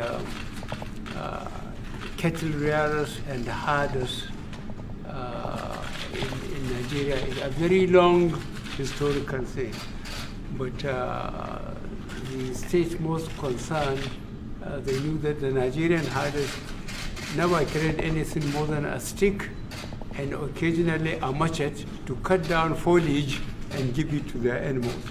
These ones are carrying AK-47. So I don't think people should underrate what happened in Libya. 43 years of Gaddafi, people were recruited from the Sahel. They were taught nothing other than to shoot and kill. With the demise of Gaddafi, they moved to their countries and to their regions, and they carried away with them the only experience they have, training, using weapons. And that's what is aggravating the situation. We are doing our best to make sure we have stopped the cross borders and so on, and to get the weapons, proliferation small arms weapons in the region checked. But it's going to take time, and the action by United States in trying to see the end of ISIS has helped us a lot, because the Boko Haram in Nigeria at one time made a statement that they were loyal to ISIS. Now that ISIS have virtually gone with the help of the United States, we are very grateful for that. And we are sure that we are stabilizing the situation of security in Nigeria. We have very much decimated ISIS. Much has taken place over the last 12 months, but Boko Haram has been terrible. And how did you do with the young women that were kidnapped? How is that going? The Chibok girls and Dapchi one. The Chibok one was before we came, 2014. We had only a number of them. We recovered about 30 of them. But the Dapchi ones, there are 106 that were kidnapped. We got 100 back. 4 died. 1 is still held in captivity. And we are very grateful to the United Nations organization that is acting as in between us and the kidnappers, and we haven't given up. We are trying to get up. More women, more girls have been killed or kidnapped. After that lifeless meeting between Buhari and Donald Trump, right? So that was when Trump collected $425 million from Buhari to supply 12 Tucano jets to fight terrorists in Nigeria. And it was specifically stated that if the weapon is going, the fighter jets, the Tucano jets, right? They must only operate in northern part of Nigeria, nowhere else. And that is why you haven't seen the Tucano jets anywhere, because they didn't get it to fight terrorism. They just took him to America, took $1 billion from Nigeria's excess crude accounts. They told Nigerians they were going to America to buy weapons to fight terrorists. That was how they went to pay for the Tucano jets. In everything they signed, it was $425 million. Ladies and gentlemen, what happened to the remaining $575 million till today? Among the money they stole, unaccounted for, looted, that's also part of that money. In case if you have forgotten, me, I have not. After that meeting, Donald Trump told his own people, and he said, do not ever make me meet that lifeless person again. They said Buhari was like over lifeless around him, that he could really feel the, it's 6 years ago. It's been a while, 2018, I think. But for the record, it was one of them who asked, what are you doing about the killings of the people in Nigeria, the killings of the Christians in Nigeria, the kidnapping of women in Nigeria? What are you doing about that? How is that going? Nobody has asked any of those rulers or any of those ruiners and murderers, criminals in charge of Nigeria about what is going on in Nigeria. Everybody just pretended like, okay, it's Nigeria, they are fine. They are not fine. All right. I know some of you have seen this video, but this video looks so cringy. You saw when Wike said he arrested people who were like driving one way. You saw the video and you remember it, Abi. A lot of people have made a lot of video. We have seen those who are soldiers who are like, somebody said, the soldiers are angry now. Everybody is angry. And I'm like, somehow it's kind of cringy, because look at it this way. The military, no matter what, me and you feel say anything where we want to talk, sure you get like, but in the military, right, you can come around and be like, make some protest in a way. I mean, like, you can make some speeches that people will listen and they'll be like, as a soldier, you are trained to be what? To be disciplined and being kokonabi. Listen and make una relax. I understand that everybody they craze right now and it's okay. And some of you kind of want it that way. For me, I am saying, like, you know what I mean? Like, it's not looking good. And I saw one from this old man as a Nigeria Tipropoye. They are responding to Sanwo-Ikuo. And here is the first Lance Corporal, useless. Lance Corporal, that. Now, this notice, the man broke his arm. They fired the man for hand like this. Now, iron thing in hand. Now, iron. A Lance Corporal, now for there, you they call a soldier useless in front of who? In front of all those idiots, those bastards, civilians. DSS, they push a soldier. In any situation, you meet yourself as a soldier, see, now, 5 seconds, I may give you for you to compose yourself. After that, you must know how to reply that. Even reply any attack, anything that comes your way. Because he's a governor, I know. Yes, everybody will be shocked that, oh boy, governor can't arrest me. Me, I don't say I did perfect too. I don't know say I did perfect. I know perfect for this world.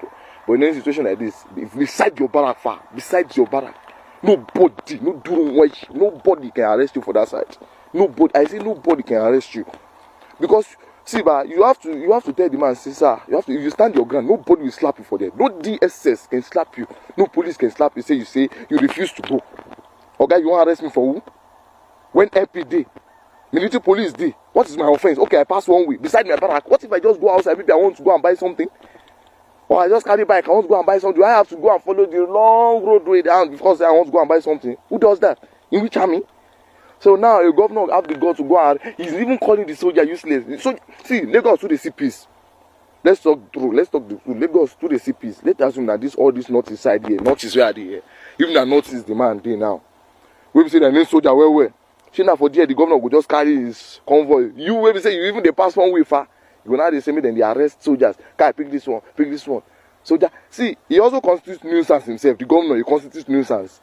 See, you are pursuing civilians. What if they go and have any accident for there? You're not saying the governor is now acting like it out himself. Governor, you were supposed to respect yourself. If the soldier refuses to say he's not going anywhere, they're not born anybody where they slap him for there. If he refuse, the governor won't shift to soldier. If the governor carries his hand up like this, you know say he don't buy job himself. They no born the governor where making carrying hands up. If any of my senior, if any NCO or any officer say, Alpha, you go to even if now one day, second lieutenant I go to, I will go. If MP arrest me, say Alpha, go to Ghana, but governor.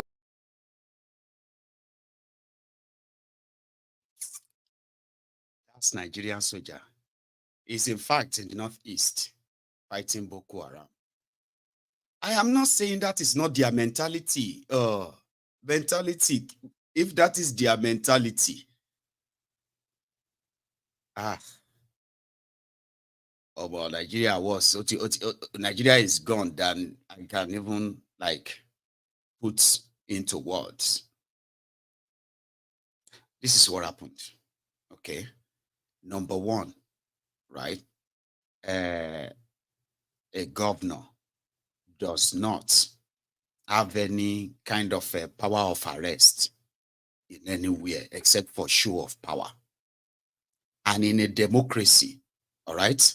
You see those civilian, your governor and all of that, right? In a democracy, as elected public officials, right?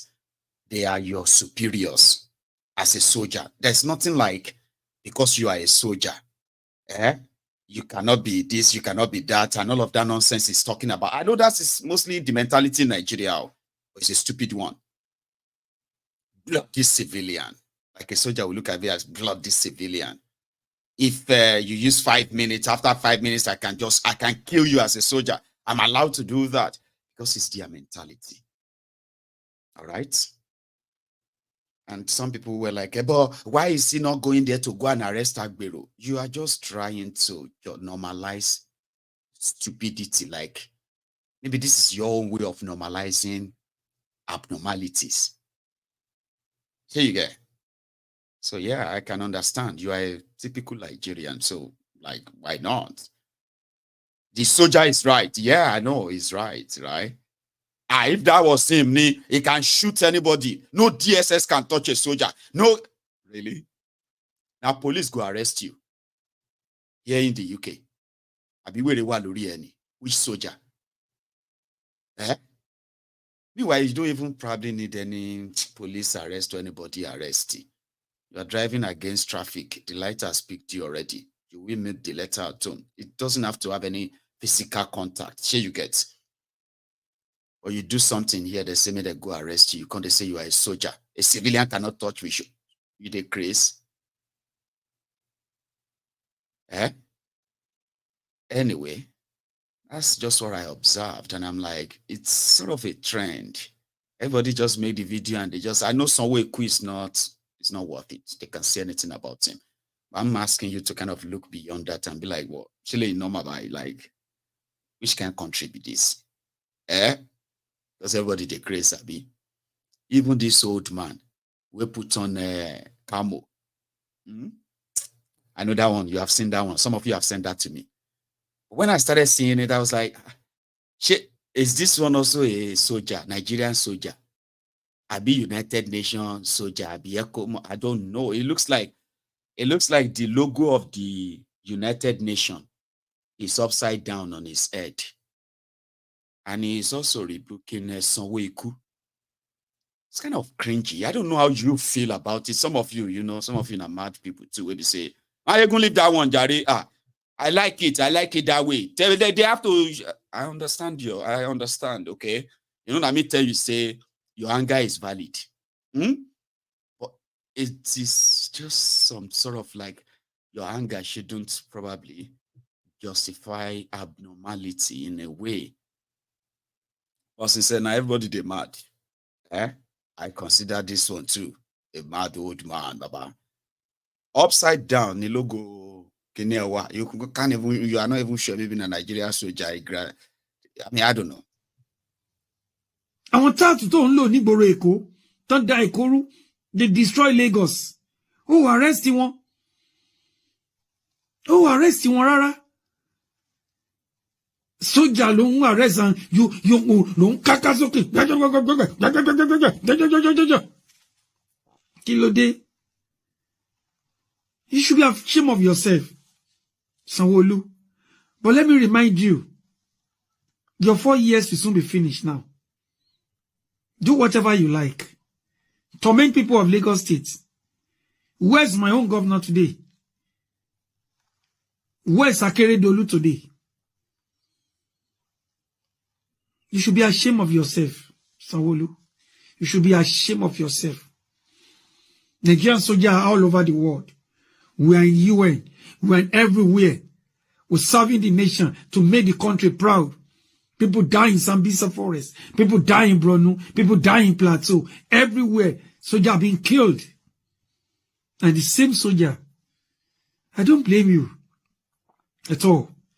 If a dirty, bloody civilian like you, because you are chief executive of a state, you are above the law yourself. How many times have you gone through the wrong way? How many times have you gone through the wrong way in Lagos? So you are above the law, right? A young soldier. Check him. He has been shot here. He has an iron. Look at the boy you love. He has an iron in his hand. He has been under my command before. He's just a young soldier. And you make the life that the whole world is about to crack. Nobody's afraid of you. He locked me, we release him, right? Stupid governor like you. Orí ẹ ti dàrú, Sanwo-Olu. Orí ẹ ó ti dàrú. Ojú máa turari lọ́jọ́ kan, òwe àkàlà. Níbo ni Babangida wà léni? Níbo ni gbogbo wọn wà léni? Àsìkò ẹ̀ ń bọ̀. Ṣé wọ́n sọ pé ó ti yí lórí tẹ́lẹ̀? Àǹbọ̀dé ti sọ tẹ́lẹ̀. Ó lọ́pọlọ ẹ ti dàrú tẹ́lẹ̀. Ó náà ti gbé ẹ lọ Bariga General Hospital. Ó dẹ̀ ti wá ṣó ẹ̀. Pọ́pọlọ ẹ ò pé, pórí ẹ ò pé rárá. Pastor, oko ọlọ́pàá ń ṣọ́ pastor àwọn ọmọ ìjọ. Sì ní pé gbòòrò ti di kọ̀pọ̀yé, everywhere ló ti propoyé. Yes. Sì ní pé gbòòrò ti di kọ̀pọ̀yé, everywhere ló ti propoyé. Yes. Sì ní pé Ìgboro ti propoyé, everyone ló ti propoyé. As it is right now, because this soldier was shot in his arm, all right? None of them is actually condemning that. But I understand. I do. Nigeria, Abi. Now you're going to do that. I do understand. You know, all of this, like we do say, like Nigerians don't really hate corruption or bad behaviors or oppression. You know, they just don't like it if they are not the ones doing it or benefiting from it. So that makes sense. Because somebody go fight Boko Haram, it can now risk the lives of other road users. And the mad one, Sonweiku, who acted like he's the Lord of the Manor and the rest of that. I was expecting them to also add the part to say, and you as a soldier, you should stop tarnishing and breaking the law, tarnishing the names and the image of the Nigerian military.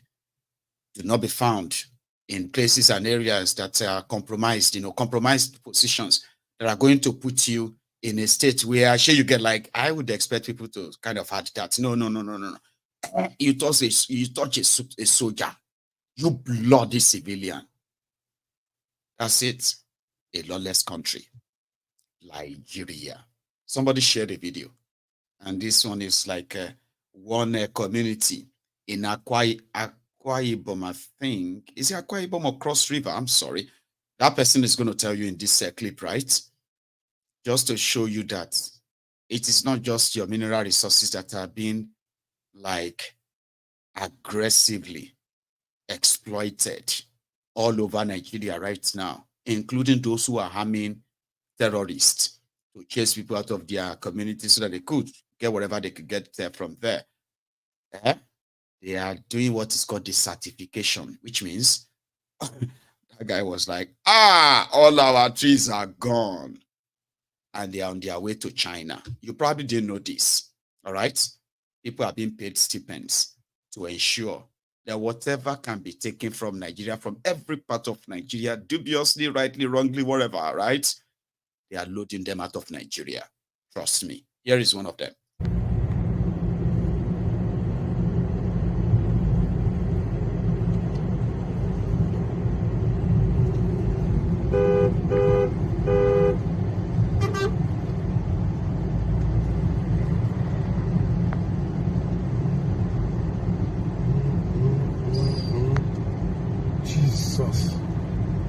Jesus. Ha.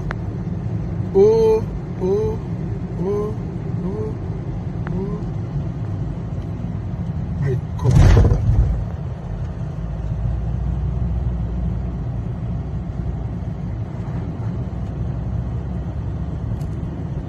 Our forest is gone, completely gone.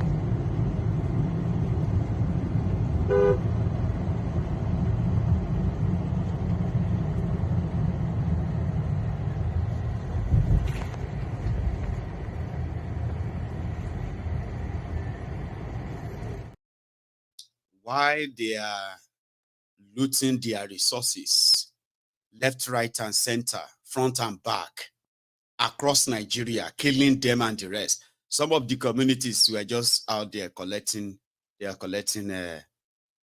toll pass from those people. Like pay us, so yeah, per truck, 1,500 naira. That's how much you are going to pay us before you pass here. If you don't pay us, you know they go. Okay, hold on.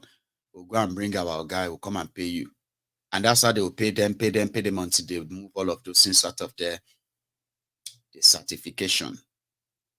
A lot is going on, but it seems that I have overshot my time. And I want to take calls tonight. So if you are still watching, okay, take a moment to like the broadcast, subscribe to my channel, if you haven't already, okay? And the line is also going to be open, but that will be when I come back from this short break. Do not go anywhere. I will be back.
Suwe.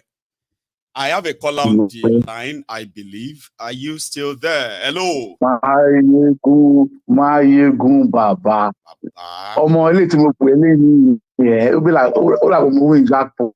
Tell me about it, Baba. Hey. How are you? Fine. I'm not bad. Nice one. The country is gone, Mayegun. The country is gone finally. There's no hope. All these pastors are just lying. Only the CBN, I think it's CBN, no. CBN 3.2 billion that they are taking a loan. I don't know whether it was your platform I saw it, where they're taking a loan for Nigeria. I don't know if it's the same. The one I know is that of NNPCL. They are taking 3.3 billion from the Afrexim. I don't know if that's the same one you are. You see, that particular one, yes. You see, this country, those people that have looted Nigeria have ganged up together to finally buy Nigeria. They have bought Nigeria. That 3.3 billion loan is given by Nigerians to Nigerians. And then you come and take crude oil in the exchange because they're not paying the money back. Because the country, there is no hope. And they are waiting for free food. And then the pastors will come out and talk rubbish. Adeboye is just talking babbish. You know what and they're still now listening. People wanted to hear what you had to say. A man does not have something. The thing is very funny. A man does not have a job. He has come to church. He does not have food in his house when he goes home to eat. He borrowed transport to come to church. And I tell him this week is his week. A man that does not have work. That's what they are just robbers. Then the better I do is to me. Don't call him better I do. The worse I do opportunities. You have the opportunity to just change things. In just how many months you don't thief money?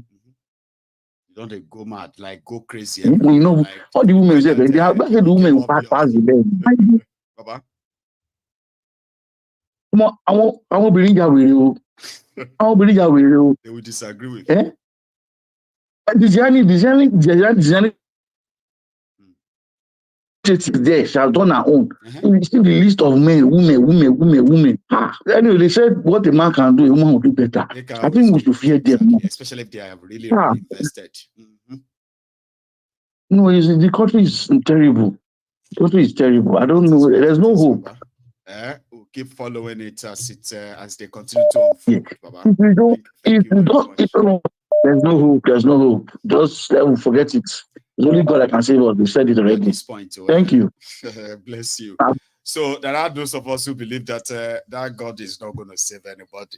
Everyone will have to get ready. Roll up your sleeves and get ready. No, nobody's coming to save anybody at this point. Well, hello. Yeah, in general. Yes, sir. Well done. Well done. I mean, how are you there? How your side? You are connected, by the way. Baba? Yes. Brilliant. Go on. How is everybody? How is your family? Hope all is well. We thank God, though. We can't really complain, though. You know what I mean? So thanks so much for asking. And how are you yourself? Thank you very much. We are fine. We are doing it. We are pushing it. Bless you, man. Please. By the special grace of Chukwu Kikabiyama. Elohim himself. Mayogu. Baba? Let me just give my own contribution, just a small bit. I don't know. I think, let me say, the looting of money in Nigeria. I mean, the politicians, when they start looting money in Nigeria, I think it started at the time of the year of 1979. I think, if I'm not mistaken. I think that was the actual year that looting of money or whatever they call it. That is when yes, become fat exactly. Let's call it 1979. I think that was the year that looting of money started in that country, Nigeria. I mean, politicians. And that was when And I, handed over to Shagari. exactly. Yes, yes. Our own global eminent, of course. Yes, yes. Then after him, the Babariga man, the man that knows how to wear Babariga always, the best thing he knows on his life is to how to wear strange Babariga. That is Shehu Shagari, according by what they call him, what they usually call him. It's Shagari. So, Shehu Shagari, yes, Shehu Shagari. Yes, that is the name, Shehu Shagari, yes. So, right from 1979 to this time, to this year, that is 2024 that we are, all this money that all these politicians that are looting, where do you think they are keeping the money? Everywhere. Everywhere. I think most of them, 70% of them, they are bringing the money in the Western world, I think, if I'm not mistaken. Okay. Like they take them out, and then the other way of bringing the money back is to loan the money to Nigeria. Is that what you mean, right? Yes, exactly.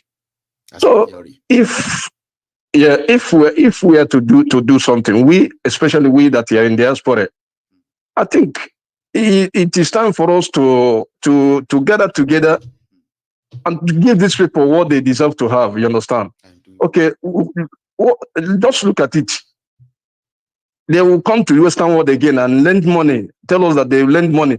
And these people, these Western world people, they will be lending the money, and they without not collecting back the one they have the lend before. And you keep on lending money.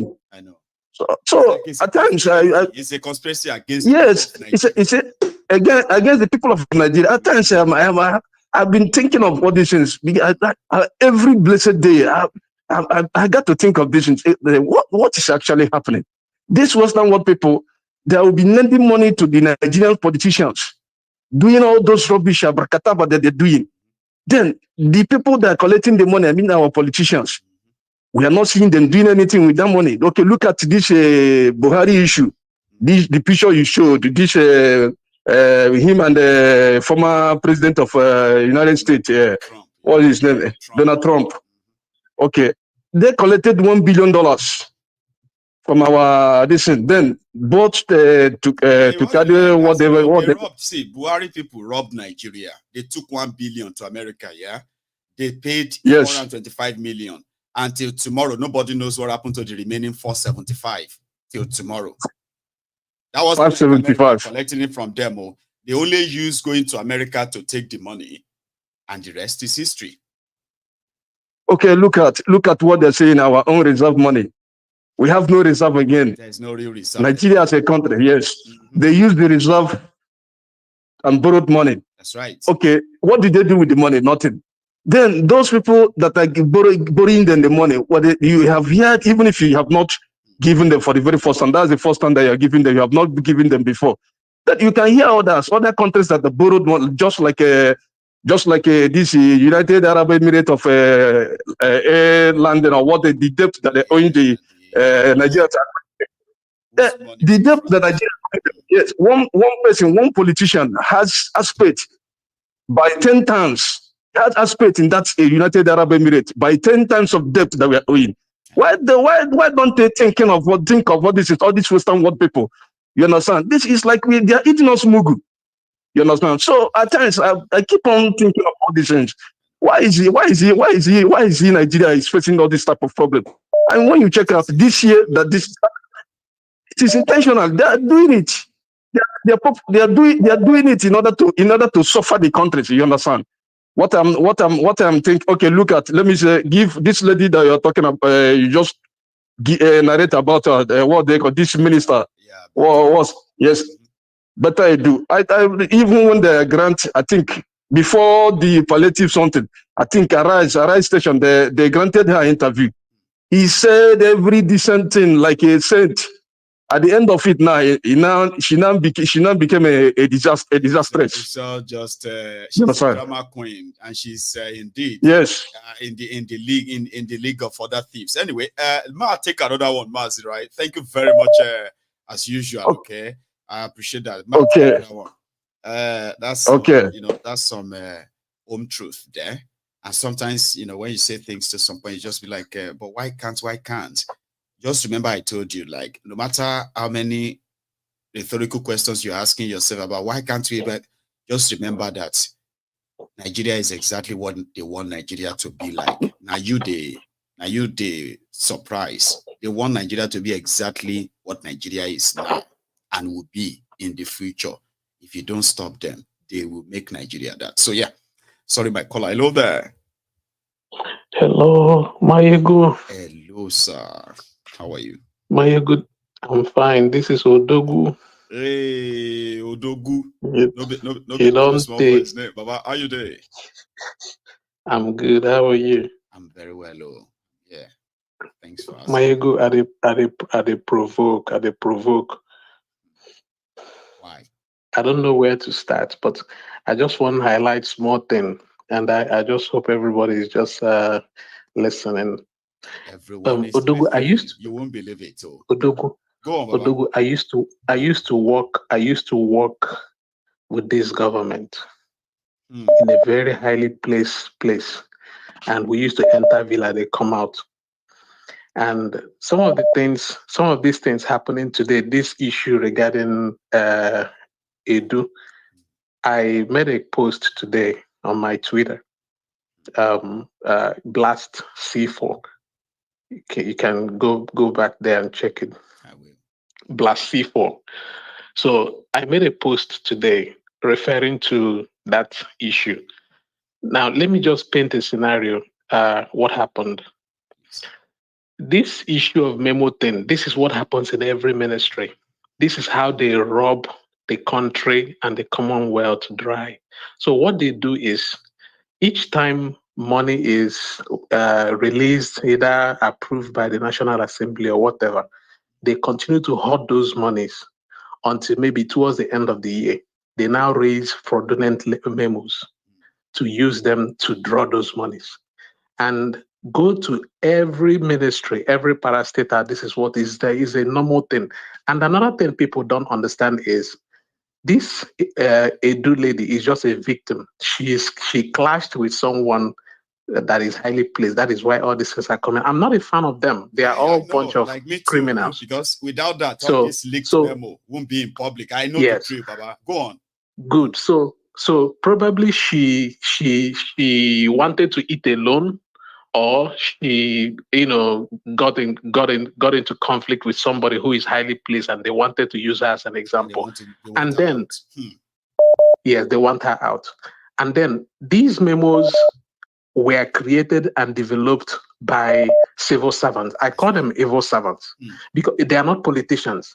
This lady doesn't even have any access. I used to prepare some of those memos. I used to have access to them, and I still have access to some of the researches we made, some of the investigations we made for 3-4 years while I was working for the presidency.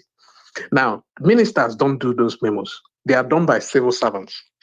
And to tell you how bad these people are, when these memos are prepared, all the ministers does is just to approve. But some of them, the PAMSEC does that. But the case, the Coco case now, be say, as this memo was presented, and the Kasala combos because maybe the woman won't chop alone, or she is not agreeing with terms and conditions, and then they are presenting her. But in the meantime, they are being orchestrated by the civil servants. And then I mentioned the people who are always involved with, when you hear this kind of issue coming up, there are 3 levels of people in that ministry that always cause this chaos. One is what is it called? The people in the accounts. So what they do is, each time money is applied for you to get that money approved, you have to find a way to lobby them. And if you don't do that, they will never approve your money. They will never approve any trip, and you will never see their names. So that memo you saw there, they wrote 550, blah blah blah. In the real sense of the fact, that money might be more than 700 million.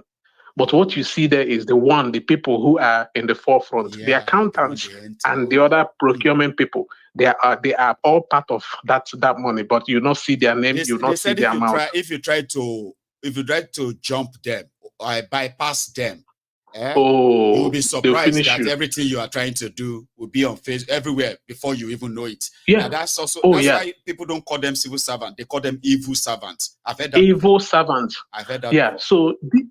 So this lady is just a victim. So the people fighting this thing, they are the accountants. Then another people who are also forming block in that ministry, they are the procurement people. The procurement, they are the worst. So these people, what they do is every now and then. So some of them, in fact, let me give you an instance. There was a day I was running late, so I couldn't finish some of the things I was doing back that day. So I returned back to the office and I saw these people unloading laptops and computers and some of the furniture from the office. They were taking them back to the vendors they bought them. Why? At I think this I've forgotten the place in the I think area 3 where they sell computer stuff in Abuja. So what they were doing was they got they got approval for release of funds for those computers and those furnitures. And as soon as the approval was done and it was supplied, then from behind they went and took it back and collected money from them. Just go on my Twitter, I detailed everything, blast C4. I detailed what was happening. Then the other people who are also involved in this whole charade. What about the part? What about that one? Because I don't want our listeners to, like you said, that you're not rooting for anybody and all that, right? What about the part where she also, like the memo she sent to the accountant general, right? Where she specifically also minutes, like you saw, right? Minutes said on it and said 585 million should be paid into so private account, right? I get the part where you said they kind of love to disburse all this money before the end of the year, or else the money will go back to the main what do they call that? To the central bank. Central bank will be here. And once it goes back, you can't touch it anymore until budget is approved. But the part where she actually minuted and asked, that did not present her as a victim.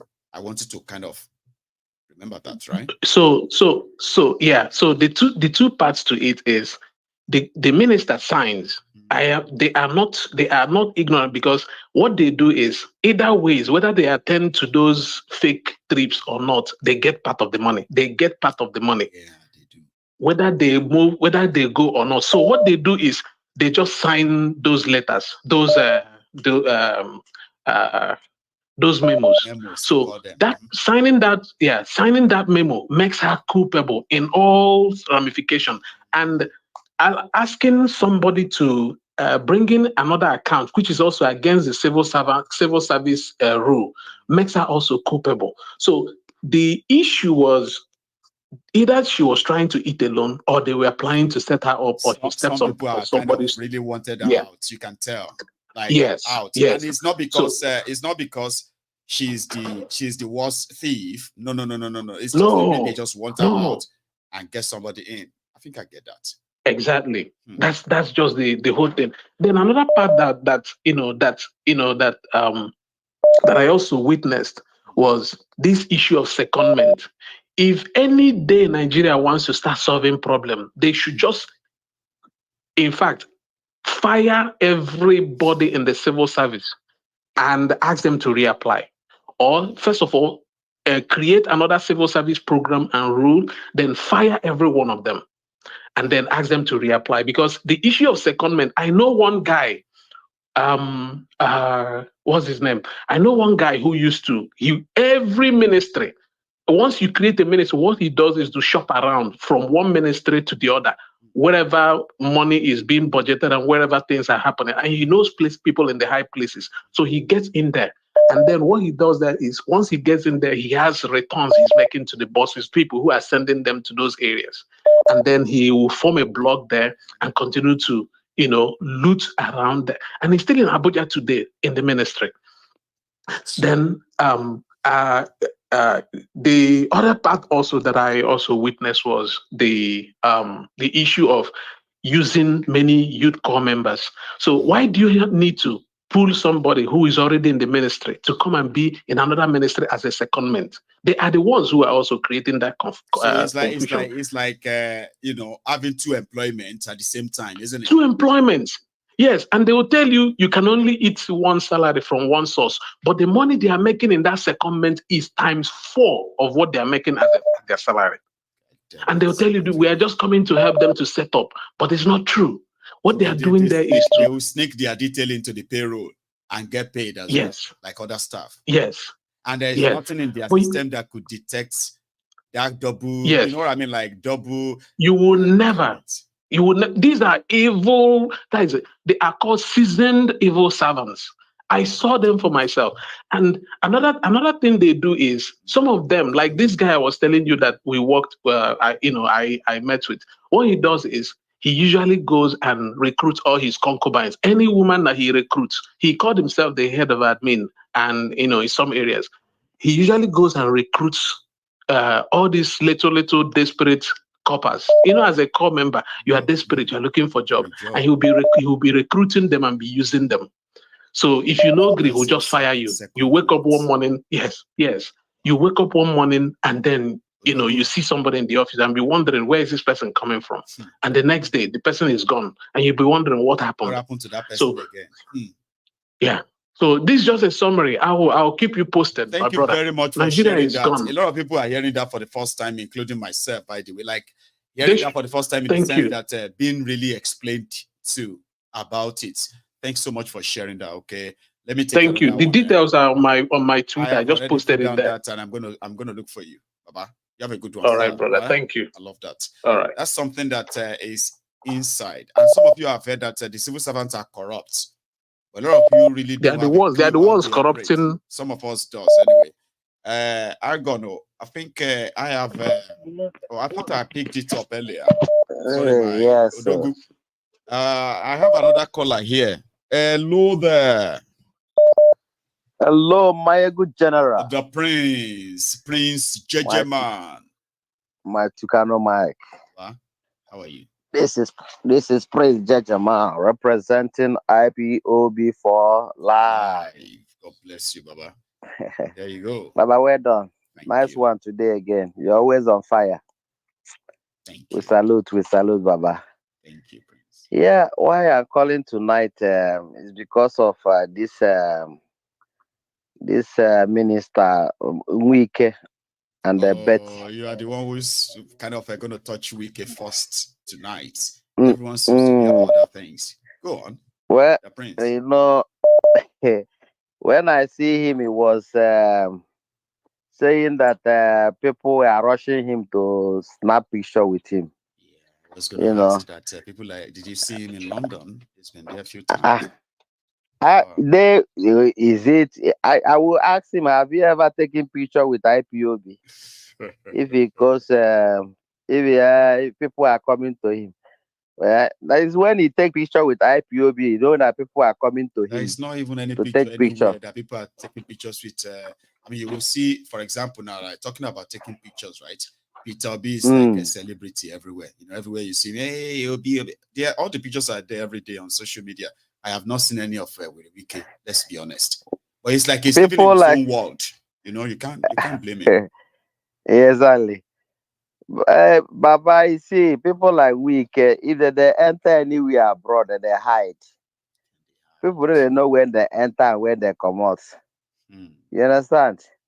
By the way, if you look at a baboon looking face, you don't say they get resemblance. So our person go on you look person where go take. If you enter for your picture, not go spoil the picture. Tell me about it. They say you body shame or say the body shame with a Wike, and they are not going to let you do that. You are body shaming him. Make him just respect himself. If you don't get matter to talk, maybe you just enter a house. Say people they take Russian to take picture. First we bring repairable damages. Can't give Nigeria from Port Harcourt. Rig all the whole election. Now people will come to take picture for you. People they're mad. If people they're mad, if in them mad, it is everybody they're mad like her. So now everybody Baba, moku pack on one side. You know. On that side. You see Betty, you know, say that Betty. Now one of APC they used to this, you know, that they are master of distraction. You see, when APC where they gather, you know, even they talk nonsense, they get people for background where begin the clap, you know, just to confuse you with their jargons. As they call you, they say recruit. You know, all the Agbadorians, you know, see job give them for Sambisa Forest. You know, that Betty, whenever they want to, you can see whenever they gather like this, you know, she will always be opening her teeth. I used to call her close-up woman. She will open teeth. She's among the distraction that they are using. If people are not clapping, she will come. She will open her teeth. Close up. You know. Like maybe Abike Dagboru. You know. So they don't use her. They don't use her finish now. You know, say everybody get your own time. Maybe they won't put her on that bus, or they want to. You know, say one thing. We told you, Tinubu is fighting corruption. She mad. We've seen this before. Kind of, yeah. You know, another thing where our people are supposed to know is, say, see this APC. Every time, just look at every week or every month. What thing that they do, we say they go try to bring out one saga. That saga is to be buying time because they know that the whole Nigeria, everybody, they're para. You know, and as long as you people are, you know, are on top of that saga, talking about it, you know, they are buying more time. Everybody away. They are buying more time. You know, say people no believe that they go reach this 7 months, going to 8 months. You know, so every day they keep Nigerian busy with one year story.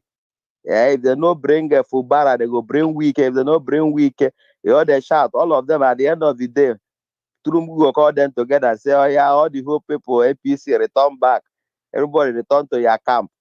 You know, and Nigeria, they go bury that one. They go bring another Betta story. They will talk that one. After we talk that one finish, they will bring a henchman. Henchman go do their own. Then we go begin talk that one. Then they buy time. Well, they know say Nigeria a time bomb. Where my good general? Where done Jare? I just say make people make them shine their eye with them. Now, thank you very much, Prince Jejeman. I appreciate that. Okay, you have a wonderful evening yourself. All right. You too, Baba. So that's the prince.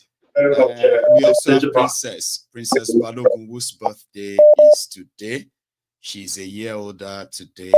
My own birthday comes in another 3 weeks, Isha.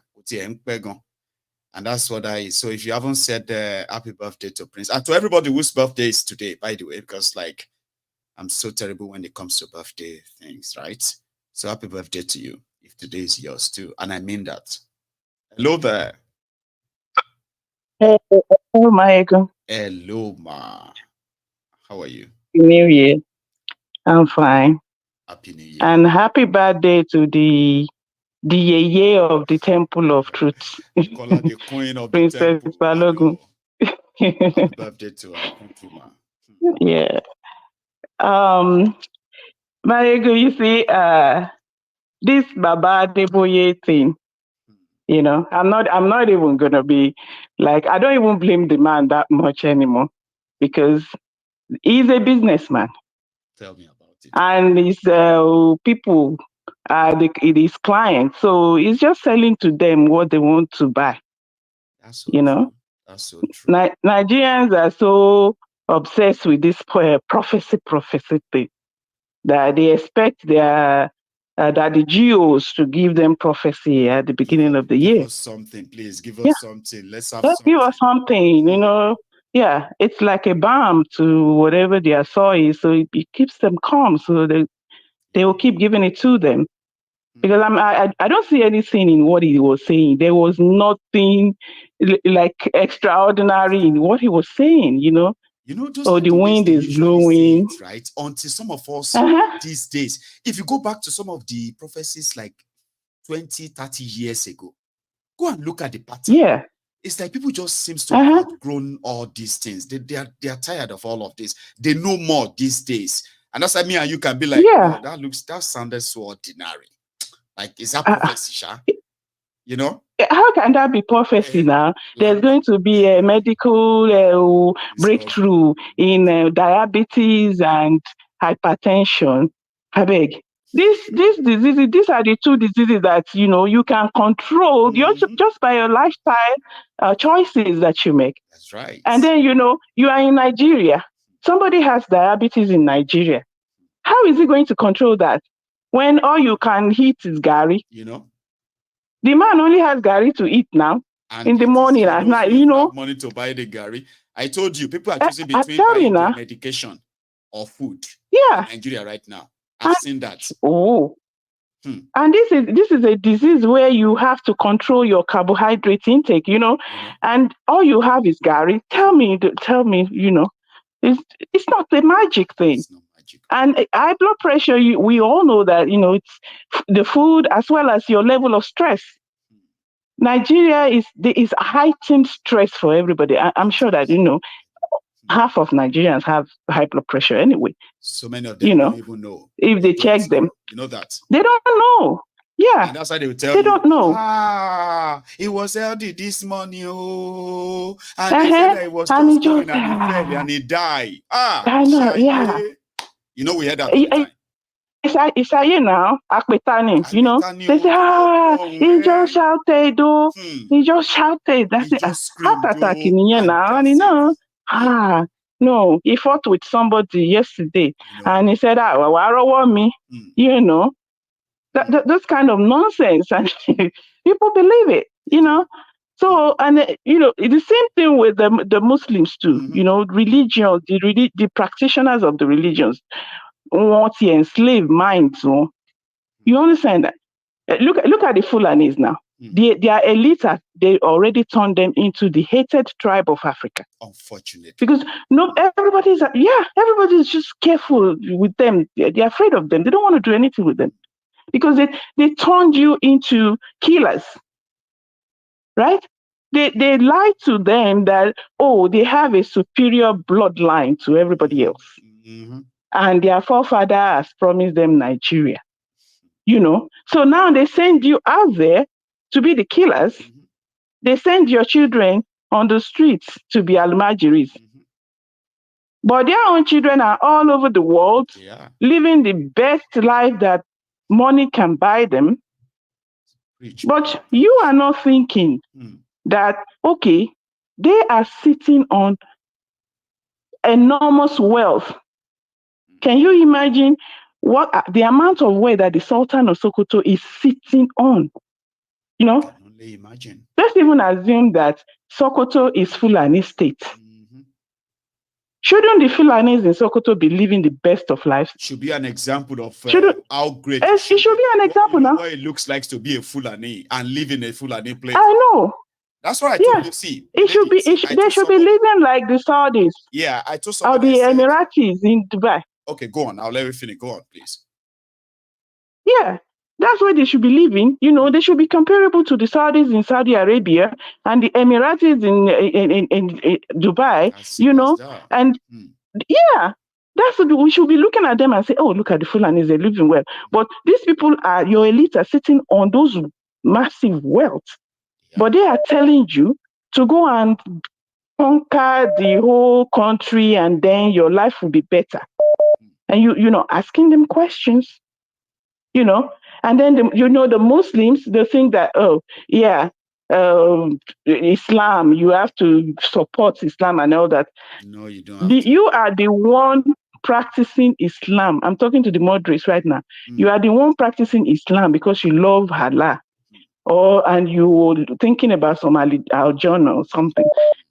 The practitioners of Islam, the Fulani elite, they are not practicing Islam for that purpose. No. The reason they embrace Islam and they are propagating it is because of those doctrines of jihad and Muslim brotherhood. Because it's a very important tool for them in their mission of dominance and acquiring people's land. Because they can send you after the other people and tell them, get them killed in the name of Allah, in the name of Islam. And then they will tell you, oh, there's Muslim brotherhood, you don't challenge your Muslim brothers, you don't condemn what they do. And because of that, you're not going to... You don't condemn your brother because of the infidels. You don't, yeah, exactly. So you don't condemn them. And then, you know, so they accomplish their mission. So that, you know, and if we think that this is just in the north, it's also creeping into the west. Gradually. I'm looking at our girls, young girls, 3-year-old, 4-year-old. They put this hijab on them. And I'm like, what? This child? You're putting a hijab on them? You know, they don't follow protocol anymore. They want to wear it to school. They don't follow the uniform. You know, when I was going to school, I'm telling you, when I was going to school now, you know, in Lagos now, half of the class went to a Catholic school. Half of the class are Muslim children. I come from a family of predominantly Muslim, you know, on my father's side. I can't even recall anybody that's a Christian there, you know. And we don't wear all these hijabs. We don't, even our mothers, you know how Yoruba women, they dress now. Well, you know, the hijab is they different just from tie the Buddha. scarf. No, you know something? You know, their hijab is like that scarf you put on that make you look, you know, this, what have you. But the Buddha is the one that covers everything. Which one are you referring to? But even the hijab, though, you know, my ego, it's not just clothing, no. It's a symbol. It's a symbol of mind control. And all that. By the time you see a woman dressed like that, you know that everything she's doing is already, she's been programmed to not do certain things. You cannot eat certain things, you cannot walk, you cannot talk to certain people, you cannot even up to the career that you can do. You understand? If you see somebody that's wearing hijab, can you ever imagine that this person is going to be the next Thames? What's that female singer, you know, Nigeria, you know? Do you think that child, Tiwa Savage, and you know? No. You are going too far. They will never want. She's never going to choose that kind of career. It's like you already put a bar onto how your child can grow. You know. Anyway, thank you, right, for indeed sharing that with us. I mean, that perspective is another very deep one. All right. And if I could just sorry, go on, say that. Yeah, if I could just ask you for something, my ego, maybe during your Sunday sermon, if you can just be giving our people some critical thinking analysis, you know, skills related to this religion, because it's, you know, this thing is destroying the whole country. Thank you so much for what you do. What you really found out is the indoctrination of children in a religious way, and it goes both ways in a way, and they don't really serve anybody's interest other than those who want to control their mind. People need to begin to understand that. I get you, right? So, but thank you for sharing that still, right? Have a good one, ma'am. So you too. That's some thought-provoking you know, perspective. A lot of people would take that as, I mean, some people might kind of take that a little bit like offensive. But if you pay attention to what our lady was saying there, she was pointing out indoctrination, because those who do these things, in most cases, it's just to keep you that control. It's not even mainly for that religion per se. I've seen that happen many times. Here is a caller. I can't wait. Hello there. Yes, so good evening. Evening, sir. How are you? I'm okay. I'm Ifeanyi from Gabon. Oh, Ifeanyi, have we spoken before? Like, you and I, have we? Yes, 3 or 4 times. Oh, that's familiar then. Ifeanyi, how are you tonight? Yeah. Is it night in Gabon right now, right? Yes. Now almost the same time zone. Are we? That's class. So yes, now the attitude, the long line, the what's it called? The vertical line, not be the horizontal one, so they count. So I think that makes sense then. So, Baba, how you doing, Baba? I'm okay.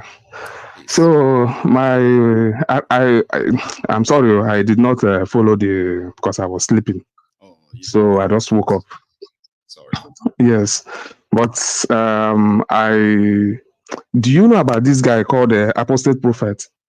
Have you heard about him before? No, except if I have heard him differently. But tell us about that. Who is he? So he's a Turkish, let me say an agnostic like you, if you get what I mean. So tell me more. I'm not insulting, no. So he used to be a Muslim, so that's why he calls himself Apostle Prophet on YouTube. Right. So I think you have to. There is this other one. Have you heard about you? But I want to hear more because the reason why you actually brought him up. That's exactly what I want to know more. So go on. I'm still with you. So yes, okay. Another man also. There is this other guy called. In fact, he's the one I wanted to talk about more. Christian Prince.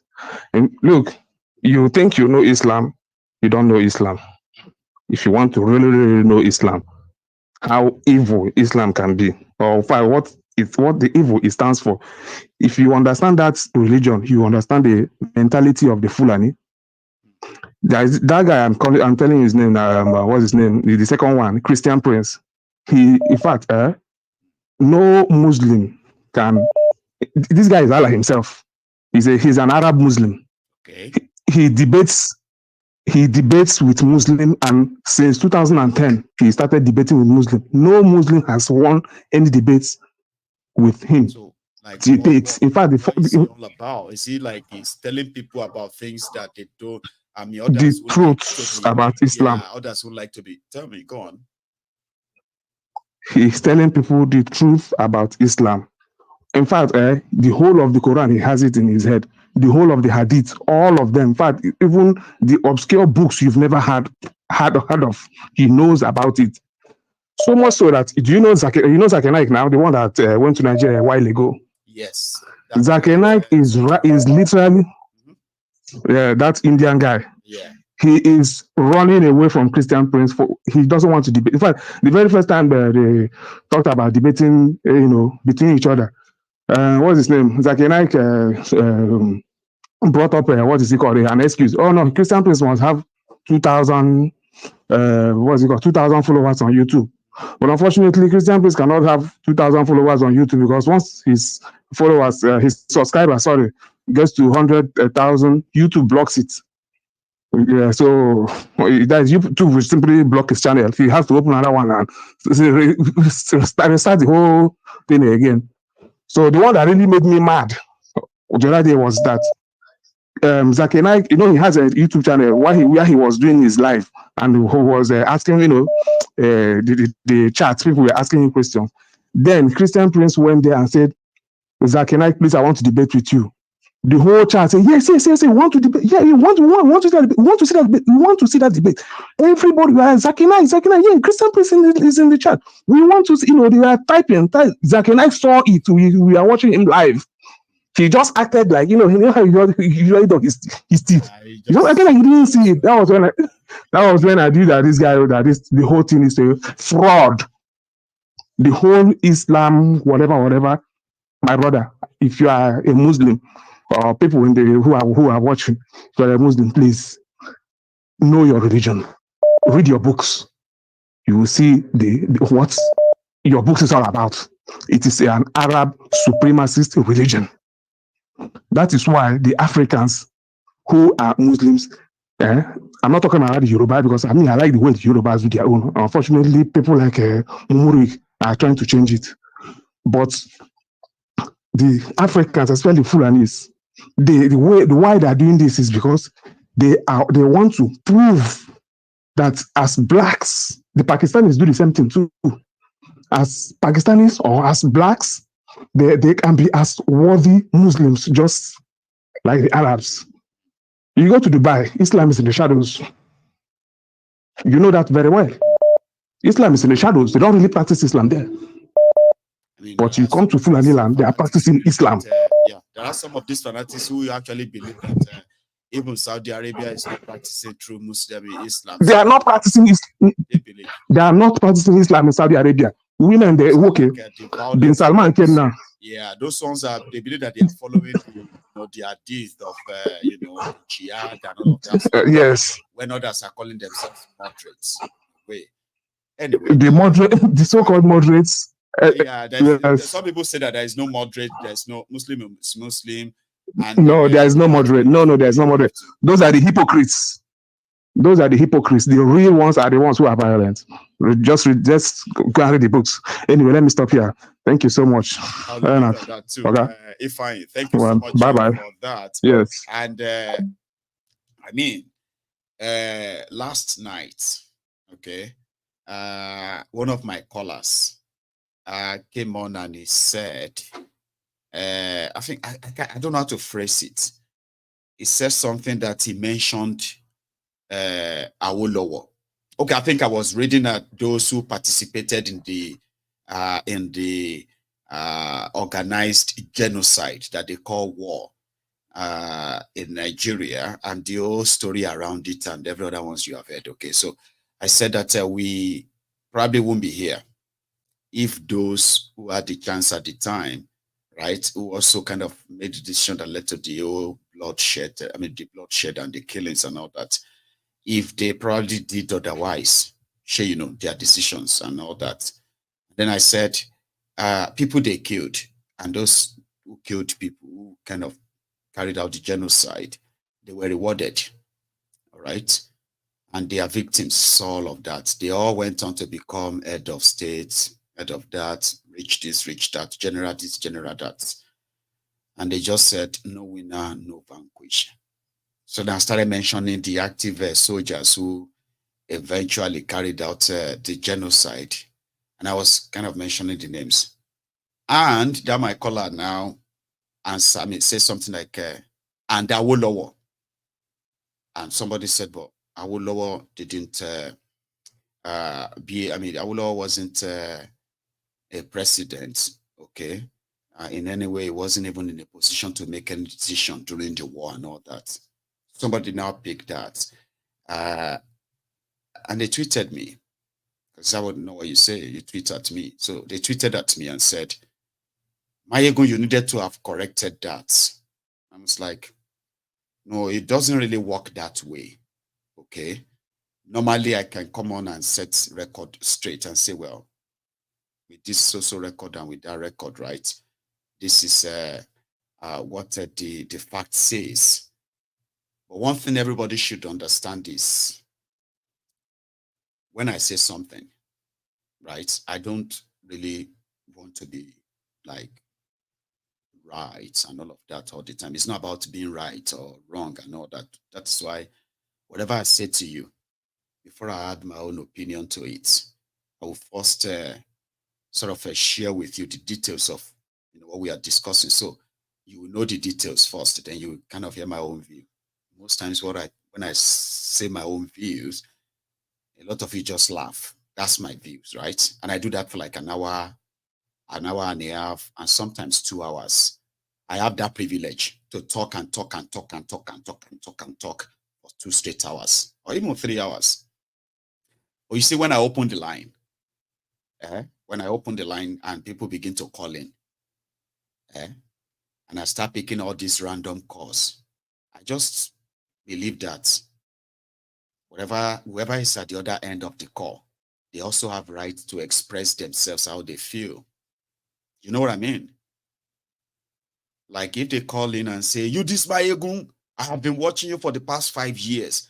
You are just so full of yourself. Let me tell you something. You are just so.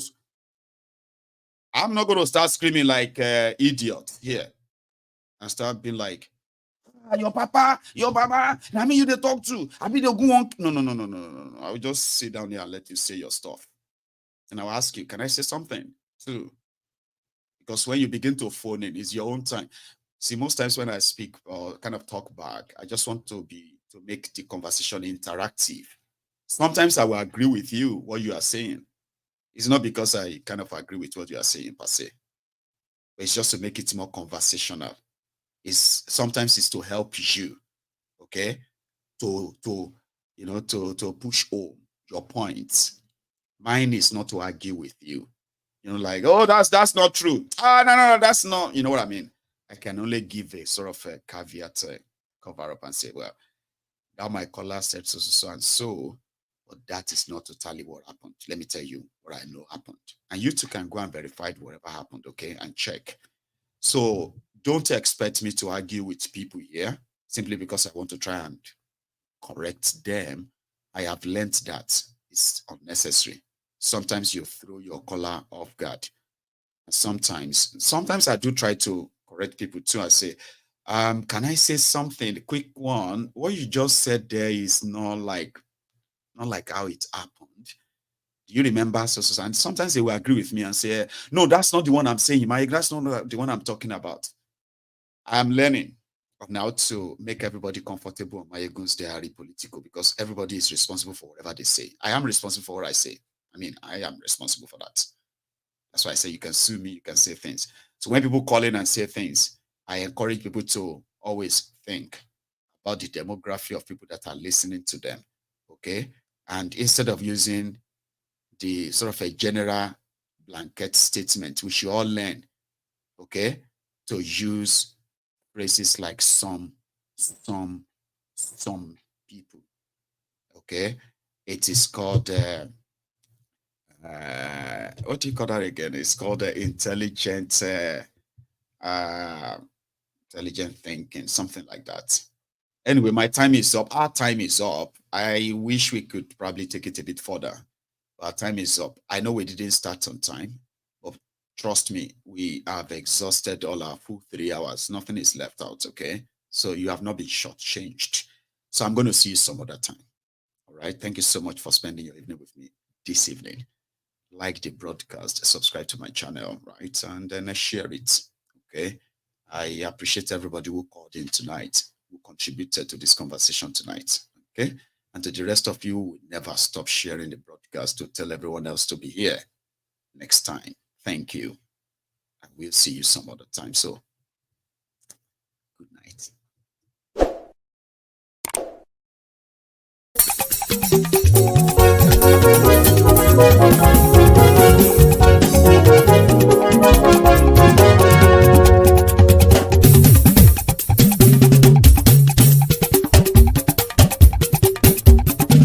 Mayegun làwa mọ̀ làmọ̀ tó dòdòdò. Mayegun diary Nayibi #1. Mayegun làwa mọ̀ làmọ̀ tó dòdòdò. Mayegun diary Nayibi #1. Mayegun ti dé o ọ̀rẹ́ ara ìlú. Mayegun diary Nayibi #1.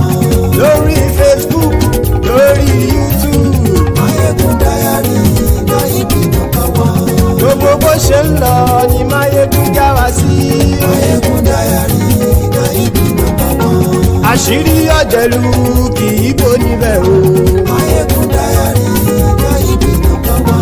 Bó bá ṣe eré àní Mayegun máa wí. Mayegun diary Nayibi #1. Ó sì tún ṣe eré wàá gbọ́ níbẹ̀ o. Mayegun diary Nayibi #1. Mayegun diary politico. Mayegun diary Nayibi #1. Godfather Resumes kò sí lọ́rọ̀ Mayegun. Mayegun diary Nayibi #1. Ẹ farabalẹ̀ sẹ́ o kẹgọ́rọ̀ lẹ́nu o. Mayegun diary Nayibi #1. Àní Mayegun làwa mọ̀ tó dòdòdò. Mayegun diary Nayibi #1.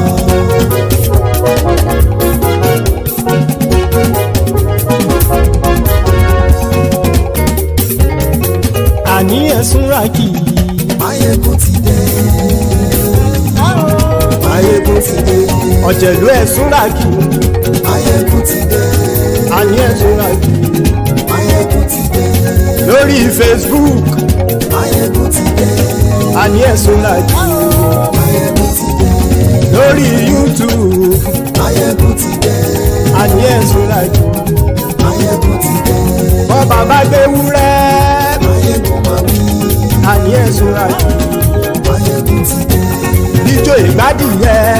Máyégún máa wí. Àní ẹ̀ súnra kì í. Máyégún ti dé. Bí pẹ̀sìdó bá rúfin o. Máyégún máa wí. Àní ẹ̀ súnra kì í. Máyégún ti dé. Bí gómìnà kówó jẹ. Máyégún máa wí. Àní ẹ̀ súnra kì í. Máyégún ti dé. Ọlọ́pàá tí ń darí bá. Máyégún máa wí. Àní ẹ̀ súnra kì í. Máyégún ti dé. Aṣòfin tí ń rúfin o. Máyégún máa wí. Àní ẹ̀ súnra kì í. Máyégún ti dé. Òpùrọ́ olóṣèlú. Máyégún máa wí. Àní ẹ̀ súnra kì í. Máyégún ti dé. Ọ̀jẹ̀lú ẹ̀ súnra kì í. Máyégún ti dé. Àní ẹ̀ súnra kì í. Máyégún ti dé.